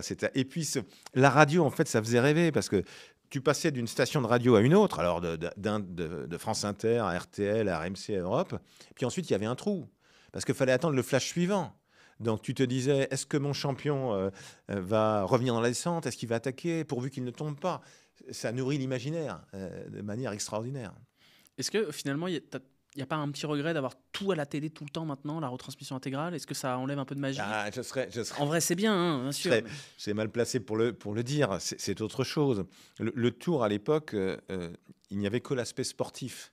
En fait, c'est un changement. Tu sais, on veut toujours faire croire qu'on décide des choses, qu'on invente les choses. Mais en fait, l'un des vrais changements marquants, c'est lorsque, à la fin des années 80, arrive ce qui s'appelait la boule webcam, c'est-à-dire une caméra faite pour bien montrer les paysages. Et cette caméra-là, elle va tout changer dans la retransmission. Parce qu'avant, on était en noir et blanc sur des plans serrés, sur le visage du champion, sur ses jambes, mais on n'avait pas le décor. Et ce qui a permis au Tour de grandir, c'est qu'il est devenu non seulement la plus grande épreuve cycliste au monde, il est resté, mais une épreuve qui met en valeur nos régions, notre patrimoine, notre terroir, qui a sacrément aidé le Tour pour passer les jours mauvais. Sacrément aidé le Tour pour passer les jours mauvais. Et si les collectivités veulent le Land Tour, bien sûr qu'ils veulent les champions, bien sûr qu'ils veulent la ferveur, l'enthousiasme, le grand spectacle gratuit pour les gens en bord de la route, mais ils veulent aussi la mise en valeur de leur région, de leur ville, de leur département, de leur terroir. Et ça, c'est grâce à cette boule-là. Donc voilà. Elle a changé de nom. Westcam, c'est une pub. C'est une marque. Je connais pas j'ai pas en tête le nom de la marque d'aujourd'hui. Mais ça a considérablement changé la façon de faire et de montrer le Tour et donc le développement du Tour de France. Comment t'es arrivé derrière? On en avait déjà un peu parlé la dernière fois, mais on avait une enveloppe de temps qui était un peu réduite. Comment t'es arrivé dans ce milieu-là? T'es journaliste d'abord, mais comment t'as basculé derrière vers le Tour de France? Donc c'est le Tour puis le Tour. C'est le Tour de France qui m'a donné envie d'être journaliste. Très clairement, ce que je viens de raconter à l'instant, et France Inter en moyenne, etc. 100 derniers kilomètres à la radio, alors qu'aujourd'hui, on a toutes les étapes à la télé depuis longtemps. Je me souviens même de m'être dit, mais là j'étais ado, c'est génial, aujourd'hui ils prennent l'antenne à Bourdoisan. Il reste 14 km pour monter à l'Alpe d'Huez. Donc je m'étais vraiment dit ça, je vois comme si c'était hier. Donc comment ça s'est passé? Je suis devenu journaliste grâce au Tour. Donc j'ai travaillé dans l'école de journalisme de Lille, j'ai travaillé à la radio, RTL, puis Europe un peu plus tard, et puis à la 5. La 5 d'autrefois, celle de Robert Hersan et de Silvio Berlusconi, la 5 Boulgui-Boulga, où on faisait beaucoup de vélo, parce qu'en fait, le groupe Hersan avait un certain nombre de journaux, et donc on couvrait Paris-Nice, on couvrait le Midi Libre, on avait même fait, c'était pas du tout sa propriété, mais on avait même fait le Tour des Flandres. Et voilà, et donc on y allait, les championnats du monde surtout, c'est-à-dire les championnats du monde de 1989, pardon, c'est encore vieux, à Chambéry. Toujours pas né. À l'époque, c'était 15 jours d'ailleurs, puisqu'il y avait 8 jours à Lyon, Parc de la Tête d'Or, la piste, et ensuite la semaine suivante, toutes les épreuves masculines et féminines, contre-la-montre et épreuves sur route. Et la course sur route des professionnels, donc juste après ce fameux tour Fignon-Lemon, les 8 secondes, Lemon-Fignon, une sorte de revanche, et c'est encore Lemon qui gagne, Chambéry, et c'était la première fois qu'une course cycliste était retransmise en intégralité. En intégralité. Presque d'ailleurs, parce qu'il y a eu un tel orage qu'à un moment ça a coupé l'antenne, il a fallu qu'on quitte la tribune pour aller dans le car, puis qu'on revienne, etc. Bref. Mais donc ça, c'était des moments absolument fabuleux. Et donc tout ça s'est fait, donc voilà, j'avais commenté ça. Je suis parti toujours dans le sport, mais pour faire autre chose, jusqu'au moment où Charles Bietri est devenu directeur des sports de France Télévisions après Patrick Chêne. Patrick Chêne qui m'avait engagé à France Télévisions, mais j'étais à l'époque rédacteur en chef de tout le sport sur France 3. Et quand Charles Bietri est arrivé, il m'a donné le commentaire du Tour de France. Et donc, du coup, étant commentateur du Tour de France, c'est à moi que se sont adressés Patrice Clerc, patron d'ASO à l'époque, et Jean-Marie Leblanc. Sachant donc que le lien avec Patrice Clerc, qui était à l'époque le patron d'ASO, c'est que Jean-Paul Brouchon, c'est encore le vélo, Jean-Paul était aussi syndic presse de Roland Garros. Et il m'invite à Radio France, à la Maison Ronde, et puis il me dit, voilà, je vais arrêter d'être syndic presse. Et puis je lui dis oui. Puis je me dis après, mais quel idiot, qu'est-ce que tu vas te faire chier? Parce que syndic presse, ça veut dire que le journaliste britannique qui commente, il a toujours trop chaud, le journaliste italien, il a toujours trop froid, etc. Et en fait, il faut évidemment faire son travail de journaliste, mais il faut s'occuper d'un tas de problèmes d'intendance. Voilà. Je dis, pourquoi tu as accepté ça? Sauf que du coup, je voyais Patrice Clerc 3-4 fois dans l'année dans des réunions. Il savait qui j'étais. Je le voyais 15 jours à Roland-Garros. Je le voyais 8 jours à Bercy. Je le voyais sur la Coupe Davis. Et donc, ces liens se sont faits à un moment, planète alignée, patron d'ASO, je le connais, il me connaît, patron du Tour, il me connaît, je le connais. Et puis Jean-Marie Leblanc en 2001, donc je n'avais pas encore commenté le Tour pour France Télévisions. Je l'avais commenté uniquement à la radio. Et Jean-Marie me dit dans la salle de presse du Grand Prix de Denain, où j'étais allé suivre la course, il me dit viens, il faut que je te dise quelque chose. J'aurais bien aimé que ce soit toi après moi, mais on a trouvé quelqu'un de très bien. Alors ce ne sera pas toi. J'ai dit mais qu'est-ce qu'il me raconte? Qu'est-ce qu'il me raconte, Jean-Marie? Et 2 ans après, il revient. Et il me dit, Daniel Ball, le monsieur réellement très bien, qui était venu à l'époque sur le Tour, ancien président de la Fédération française de cyclisme, directeur général d'une grande banque, le Crédit Mutuel. Je pense évidemment à notre partenaire LCL, partenaire du maillot jaune depuis 1987, bien évidemment, et du Tour depuis 1981. Et donc, Daniel Ball partait, et Jean-Marie me dit, viens. Et là, parce que j'avais ça dans la tête depuis 2 ans, j'ai fait glurps et j'ai dit oui, voilà comment. Voilà. Jean-Marie étant incroyable me dit mais ça te dérange pas si je reste un peu? Je lui dis mais si tu ne restes pas, je viens pas. Moi, je sais pas ce que c'est que d'être directeur du Tour de France. Il est resté 3 ans avec moi. Il m'a adoubé partout. Il n'a pas fait un rendez-vous, une réunion, un déjeuner, un dîner avec des élus sans moi. Et puis voilà, au bout de 3 ans, il m'a lâché la main et ça fait bientôt 20 ans. Je suis arrivé, ça va faire 21 ans que je suis chez ASO et 1er février prochain, ça fera 18 ans que je suis directeur du Tour. La transition, elle est un peu simple. Tu as fait 18 ans du coup, que tu es à la tête du Tour de France. Tu as vu l'émergence de tout ce qui est réseaux sociaux. Je sais que tu as les yeux un peu dessus à travers ton espionne, comme tu m'en parles. C'est quoi ta vision justement de la manière dont ça évolue le traitement du cyclisme, du vélo et du Tour de France à travers les réseaux sociaux et à travers différentes plateformes? Je ne peux pas tellement te répondre à cette question-là parce que tu es tellement plus fort que moi sur tout ça. Ce que je vois simplement, c'est qu'il y a quelques années, on nous disait c'est un sport de vieux, aimé par les vieux. C'est plus du tout le cas aujourd'hui. Salon de l'agriculture que je fréquente assidûment, mais tu le sais, Oui. de temps à autre, il y avait des jeunes qui venaient me voir, etc., en demandant un autographe, un selfie, et systématiquement, c'était pour le grand-père ou la grand-mère. Aujourd'hui, ça n'est plus le cas. C'est pour eux. Et ce changement-là, on le sent. Les 15-24 ans sont la deuxième tranche d'âge qui regarde le plus le Tour aujourd'hui. C'est-à-dire qu'on a un changement. Hommes-femmes aussi, puisque pour la première fois l'été dernier, il y avait plus de femmes que d'hommes au bord des routes du Tour de France. Il y avait 53% de femmes et 47% d'hommes, ce qui est un changement formidable. Donc voilà, que les jeunes s'intéressent à nouveau est capital, mais ils s'intéressent à nouveau parce que le Tour de France d'aujourd'hui, à travers les réseaux sociaux, c'est leur parler. Netflix totalement complémentaire de Direct de France Télévisions, là aussi, ça me paraît évident. Tu l'as senti, l'effet Netflix? Oui, bien sûr. Bien sûr, parce que d'abord, ça a permis de mieux comprendre les tactiques. Alors, je confirme, pour moi, sport individuel qui se court par équipe, pas sport d'équipe, c'est pas du foot, c'est pas du rugby, c'est du basket. Sport individuel qui se court par équipe, et sans équipe, on peut pas gagner, mais c'est un sport individuel qui se court par équipe. Donc ça a été formidable à suivre, bien sûr qu'on l'a senti. Et puis d'autre part, c'était aussi découvrir des champions. Philipsen, après l'arrivée à Calais, derrière Van Aert faisant l'oiseau, c'est juste extraordinaire. C'est que moi, j'ai vu Van Aert gagner comme tout le monde, le maillot jaune qui va gagner, qui attaque au Cap Blanc-Nez, formidable. J'avais complètement zappé le sprint derrière. Et quand on voit ça sur Netflix, Philipsen qui lève les bras, sa copine qui vient, donc ce qu'on voit sur Netflix, le voir ensuite et qui lui dit « Je peux rester avec toi ?» Ben oui, reste. Quel âne je fais, jamais gagné d'étape, je lève les bras, mais c'est nul, je suis minable. C'était invraisemblable, c'était très très fort. Et découvrir ce gars-là, oui, je ne l'aurais pas découvert comme ça sans Netflix. C'est cette ouverture du coup du monde du cyclisme qui a été souvent un petit peu fermée, difficile de le sortir de son carcan avec la télé qui n'aidait pas forcément parce qu'on était très centré sur le sportif. Tu penses que cet effet Netflix, il vient aussi d'une ouverture progressive du monde du cyclisme grâce aux réseaux sociaux, mais pas que? Oui, bien sûr. Alors après, tu parlais des champions justement. Oui, William Girmay, c'est juste formidable. On va voir ce qu'il va. On l'a un peu évoqué tout à l'heure. 3 victoires d'étape, le maillot vert l'année dernière, les championnats du monde au Rwanda qui arrivent en fin d'année prochaine. Ça peut être aussi un vrai changement. Alors l'internationalisation, en fait, elle existe, elle est réelle, mais elle n'est pas si forte que ça. Il n'y a même pas 40 nationalités différentes au départ du Tour. Il y a 190 pays qui reprennent les images du Tour. Ça veut dire que ça pourrait être encore plus fort. Donc j'espère qu'on ira encore plus loin. Moi, parfois on me dit, mais tu rêves de quoi? Ou comment tu vois le Tour de France dans quelques années? Je vois le même avec un peloton différent. avec un peloton, on représente encore plus le monde qu'aujourd'hui, avec un tour. Enfin, Encore des terrains d'exploration. Tour de France, monument national à vocation universelle. Monument national à vocation universelle. Donc ça se passe en France, en allant dans les pays limitrophes pour aller chercher des amoureux du vélo, du tour, qui vont peut-être du coup aussi aimer la France, aimer le saucisson brioché, aimer nos vins, se dire que les Français sont peut-être pas si cons que ça. Voilà, les intéresser, faire en sorte qu'ils regardent chez nous.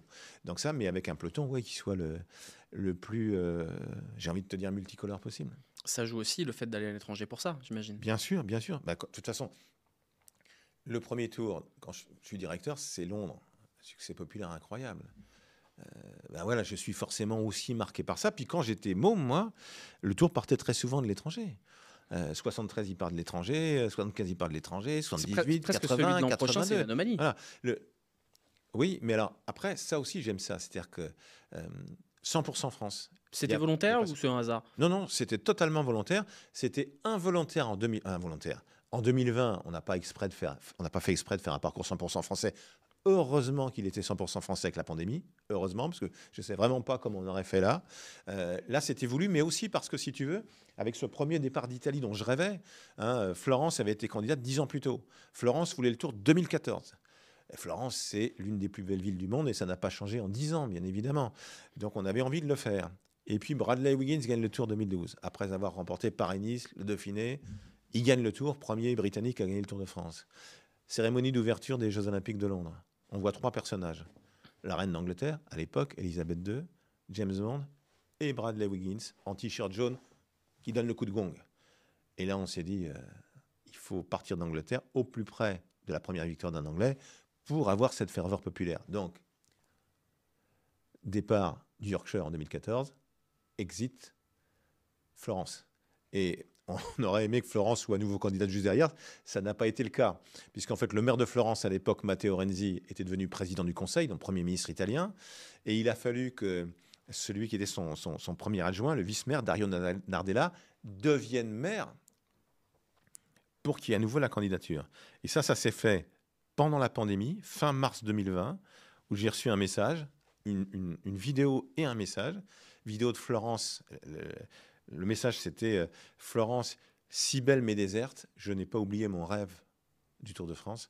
Voyons-nous quand la pandémie sera terminée. C'était fort, c'était beau. Et donc, on a fait ça 10 ans après. Mais bien évidemment, quand on voit le succès populaire, le Yorkshire était dingue.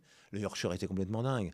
Quand vous voyez la cérémonie d'ouverture, Harwood, château du cousin de la reine, William, Kate et Harry, encore à l'époque, qui sont là en train de couper le ruban, etc. Qu'à l'arrivée de la première étape à Roguette, le Premier ministre, c'est fascinant, même pour nous, d'un point de vue presque sociologique. Le Premier ministre britannique repoussé de l'autre côté, personne ne fait attention à lui. Puis il y a les royaux en face que tout le monde regarde. Et tout le monde veut être avec eux. Donc le succès populaire était fou. On a créé ensuite le Tour de Yorkshire, qui malheureusement s'est arrêté, mais qui était un succès populaire phénoménal. Ce qui m'avait frappé là-bas aussi, c'était le nombre de femmes qui faisaient du vélo. Parce que j'ai le sentiment que les femmes, elles viennent par la pratique, bien plus que nous. Nous, on est capable de regarder et d'aimer le sport en buvant un bon coup d'un excellent blanc et en mangeant du saucisson brioché. C'est moins vrai pour les femmes. Elles viennent par la pratique. Et il y a énormément de femmes en lycra, c'est ce que disent les Britanniques, qui désormais font du vélo. Voilà. Donc oui, le Tour de France à l'étranger, c'est aider le Tour, tout simplement. Mais à la condition absolue qu'on aille dans nos villages. Le Tour, ce sont des très grandes villes françaises et étrangères, c'est des villes moyennes, et c'est Castelnau-Magnoac, c'est Châtillon-sur-Chalaronne, c'est Rocamadour, c'est Évaux-les-Bains. Voilà, c'est ça le Tour de France. Il faut aller dans ces petits, c'est Saint-Main-le-Grand. Il faut aller dans ces petites communes, c'est capital pour moi. Rendre de la fierté. J'ai pas cité Semur-en-Auxois. Semur-en-Auxois, bien évidemment. Semur-en-Auxois, mais c'était magnifique. Non, mais je parlais de Père Noël tout à l'heure, justement, cet aspect, quand le Tour passe par son village, qu'on aime le vélo ou pas, c'est Noël. Mais tu sais, j'ai gardé en tête, parce qu'on a fait quelques fois, 3 fois, je crois, des séminaires chez ASO sur le thème « Le Tour de mes rêves ». Et ce que j'ai vraiment gardé en mémoire, c'était il y a longtemps déjà, au moins 15 ans, le fils de Stéphane Bourry, qui est notre patron des lignes d'arrivée. Stéphane, qui est un ancien, qui était quand même été le meilleur coureur amateur français, qui a fait 2 fois deuxième du défunt ruban granitier breton, donc le Tour de Bretagne d'aujourd'hui. Coincé entre les bébés, mais c'était pas Brigitte Bardot, Berzine, c'était en fait 3 bébés d'ailleurs. Berzine, Bourri, Bobrick, 3 années de suite. Et l'un des fils de Stéphane, Stéphane nous avait rapporté ça, disait: papa, le Tour de mes rêves, c'est le Tour qui passe devant chez moi. Ben, c'est exactement ça, le Tour de France. Le Tour de mes rêves, c'est pas le Galibier, c'est pas le Tourmalet, ce sont pas les pavés, c'est pas l'Allo, c'est pas les belles filles, c'est le Tour qui passe devant chez moi. C'est pour ça qu'on essaye, au-delà de l'aspect sportif qui est déterminant, bien sûr, d'aller tous les 4, 5, 6 ans à peu près partout en France. Tu veux une tranche de saucisson? Volontiers.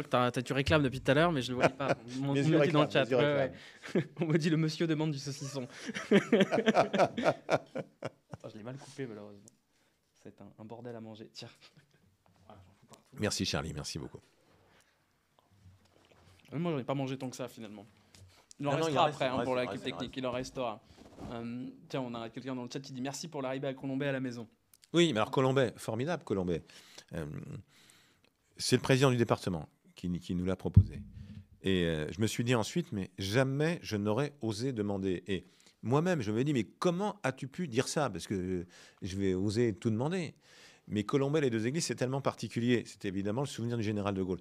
Et j'adore que nous ayons des liens avec l'histoire. J'y venais. On savait très bien en partant de Florence et en finissant à Nice, il y avait une sorte de boomerang. Mais on savait très bien que le boomerang ne nous mènerait jamais jusqu'en Normandie, où on célébrait les 80 ans du débarquement. S'arrêter à Colombey, c'était un symbole exceptionnel. 2014, on fait, mais tu le sais Charlie bien sûr, on fait 7 jours sur la ligne de front de la Première Guerre mondiale. Avant le départ du Tour, grâce à encore Jean-Yves Le Drian, qui à l'époque était ministre de la Défense, on va à Sarajevo faire le critérium de la paix. Pourquoi Sarajevo? 28 juin 1914, assassinat de l'archiduc François Ferdinand à Sarajevo. Ça va conduire à la guerre. Dans le même temps, départ du Tour de France, 28 juin 1914. Dans le peloton du Tour de France, 1914, il y a une vingtaine de coureurs qui vont partir au front et qui ne vont jamais rentrer.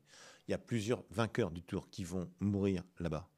Et ce critérium de la paix, de Sarajevo-Est jusqu'au cœur de Sarajevo, où on voyait encore ce que j'ai découvert, moi, les roses de Sarajevo. C'est un nom très romantique, mais les roses de Sarajevo, c'est ce qui reste des trous d'obus qui existaient encore.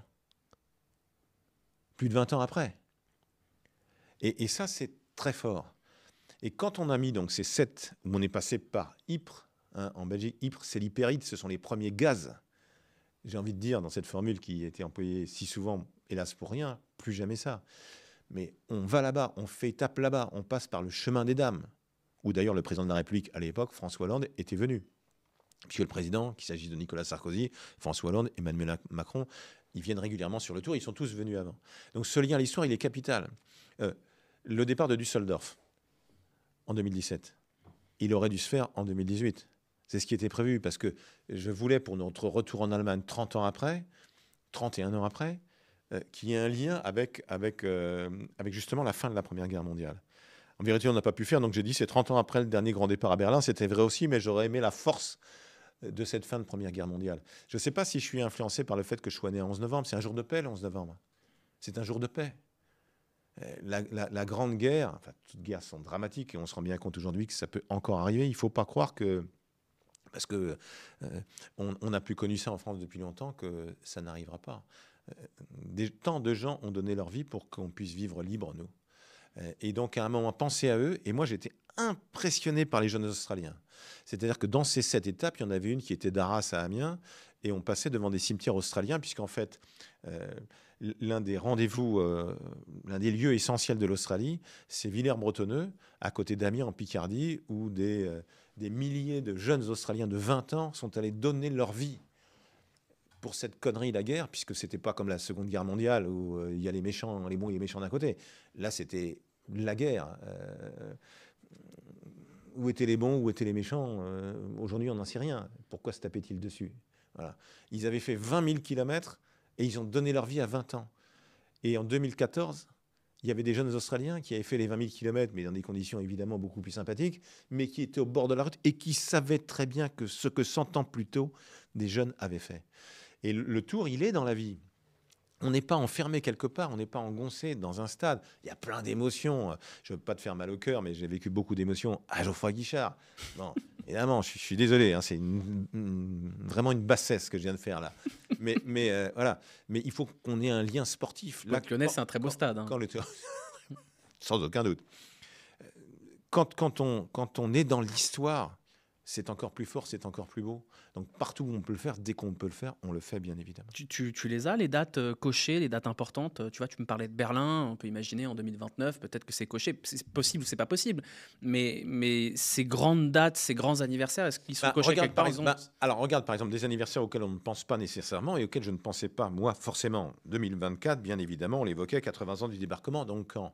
Mais le maire de Caen m'avait dit, mais on a 24 et 25, parce que 25, c'est le millénaire de la ville. Donc, ce n'est pas tout à fait un hasard non plus. Là, c'était le calendrier sportif, c'est-à-dire qu'on voulait aller chez Bernard Hinault, quoi qu'il en soit, 40 ans après sa dernière victoire. Ça, c'était sûr.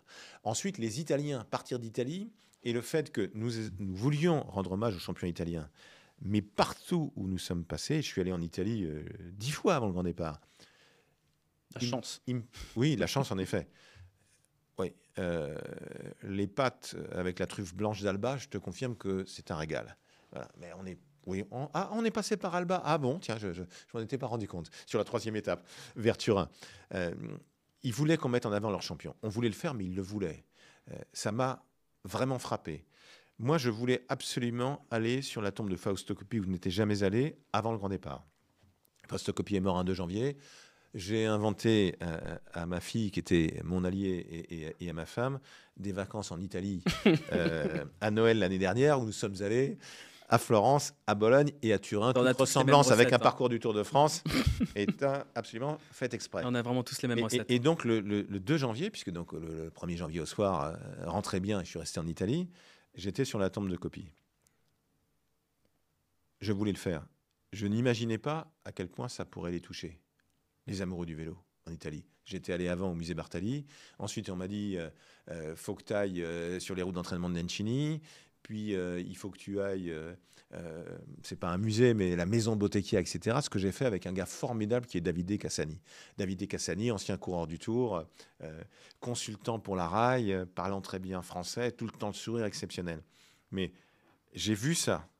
Et donc, le Tour 25, 100% français. Bernard Hinault, oui, mais on va ajouter Jacques Anquetil, on va ajouter Louison Bobet, on va ajouter Jean Sablinski. C'est les 50 ans de la première année sur les champs, donc on va penser à Bernard Thévenet. On va aller à la Plagne parce que Fignon a gagné 2 fois, etc., etc. Et en dehors d'Antonin Magne et André Leduc, tous les Français qui ont gagné plus d'une fois le Tour seront mis en évidence sur ce parcours. Quelqu'un dans le chat qui dit Christian Prudhomme ASMR. Est-ce que tu sais ce que c'est que l'ASMR? Tu sais, non? Des gens qui parlent doucement, qui se laissent bercer par la voix de quelqu'un. Donc je pense qu'il y a des gens qui sont bercés là. Tu racontes des histoires. C'est un peu ce que veulent les gens sur Internet. Ils veulent qu'on leur raconte des histoires. Je crois que c'est ça qu'ils apprécient dans le chat. Ouais. Pour arriver tout doucement à la conclusion de ce petit live, c'est quoi, si tu devais en prendre un moment marquant, le moment le plus marquant pour toi du Tour de France que tu as vécu, toi, que ce soit en tant que directeur du Tour ou avant? Alors, il y en a plusieurs. Ouais, il y a 1968. La télé en noir et blanc chez mes parents, je vois un coureur avec des lunettes et j'apprends après qu'il a gagné le Tour de France. Il s'appelle Yann Janssen. Ensuite, 1971, Orsière Merlette, Jean-Michel Lelio, le frère de Josette Lelio qui a été patronne de Paris-Nice pendant 20 ans, que j'ai vu ce matin, qui est descendu de la moto, qui dit aujourd'hui le goudron fond. Louis Ocaña, l'Espagnol de Mont-de-Marsan, s'est envolé. 5,52 d'avance sur Van Nîmes, 2e. 8,42 sur Eddy Merckx qui fait le sprint pour la 3e place. Ça, c'est des choses d'enfance. Après, il y en a plein d'autres. Il y a évidemment Pralou, enfin bref. Ensuite, beaucoup plus triste, le premier tour que je couvre comme journaliste, 1995, la mort de Fabio Casartelli. Quelque chose évidemment que j'espère ne pas vivre. Le drame absolu. Ses parents, puisque à chaque fois que nous passons par le porté d'aspect, on dépose une gerbe. Je prends un peu d'avance, on dépose une gerbe. J'ai vu ses parents, je vois encore ses parents, 1995. Je les ai vus l'été dernier. On ne peut pas perdre un enfant.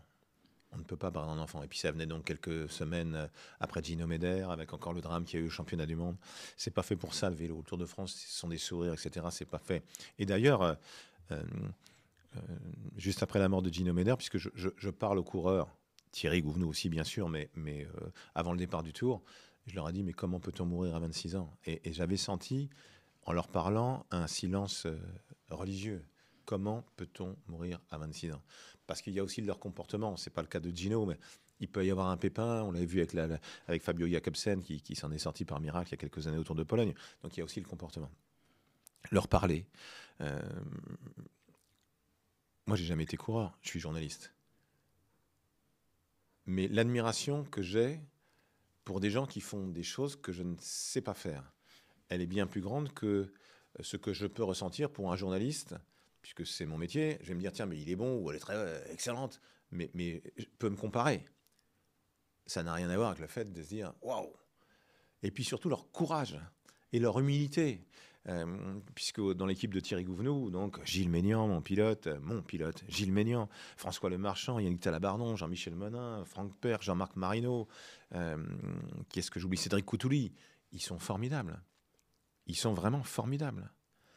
Donc voilà, cette admiration que j'ai pour eux, elle n'est pas feinte. Et comme je ne suis pas capable de faire ce qu'ils ont fait, ça reste toujours l'admiration. Il n'y a pas de calcul possible. Je peux me dire, tiens, mais j'aurais pu être meilleur. J'ai présenté Stade 2, je n'avais pas le talent pour présenter le 20h.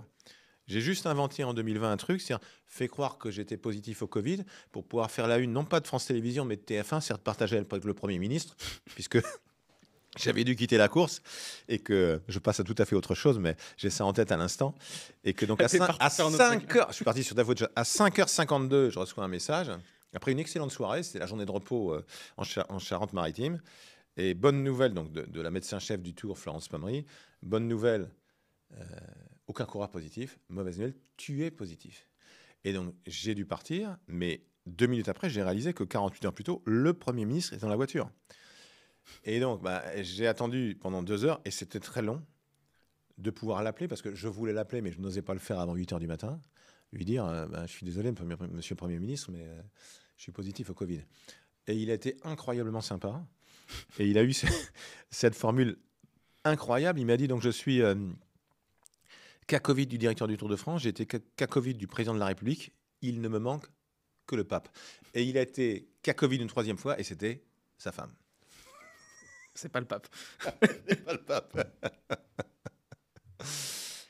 Très bien, je regarde vite fait si on a des questions dans le chat. On me dit une encyclopédie du cyclisme. Ah oui, c'est la passion qui t'anime de toute façon depuis le départ. Bien sûr. Elle sera toujours là de toute façon. Tu dois continuer encore. Quelqu'un m'a dit un jour, mais ça m'est arrivé une fois, mais je m'en souviens. Forcément, parce que c'est arrivé une fois. Mais vous aimiez le cyclisme? Je suis parti. Tu dois continuer longtemps. C'est juste, J'en ai plus fait que je n'en ai à faire, c'est une évidence. Après, je ne pense pas forcément à mon départ, mais je pense à la transmission. De toute façon, tu es animé par ça, la transmission de manière générale. Oui, bien sûr. Mais après, il faut réussir cette transmission. Transmission du poste, oui. Quand on n'a pas transmis. Mais... Donc, tu attends l'héritier, quoi. Ou l'héritière, d'ailleurs. Ok. Mais bon, voilà. Très bien. Mais bien sûr que c'est la passion, ça ne peut pas être autrement. C'est pas un métier, directeur du Tour de France. Je dis une mission, mais je ne sais même pas si c'est une mission. Enfin, tu es directeur du Tour de France tout le temps. C'était ton job de rêve, toi, en fait, depuis le départ, non? Non, mon rêve, c'était de commenter le Tour de France. Si j'avais pu le commenter pendant 30 ans, je l'aurais fait avec un immense plaisir.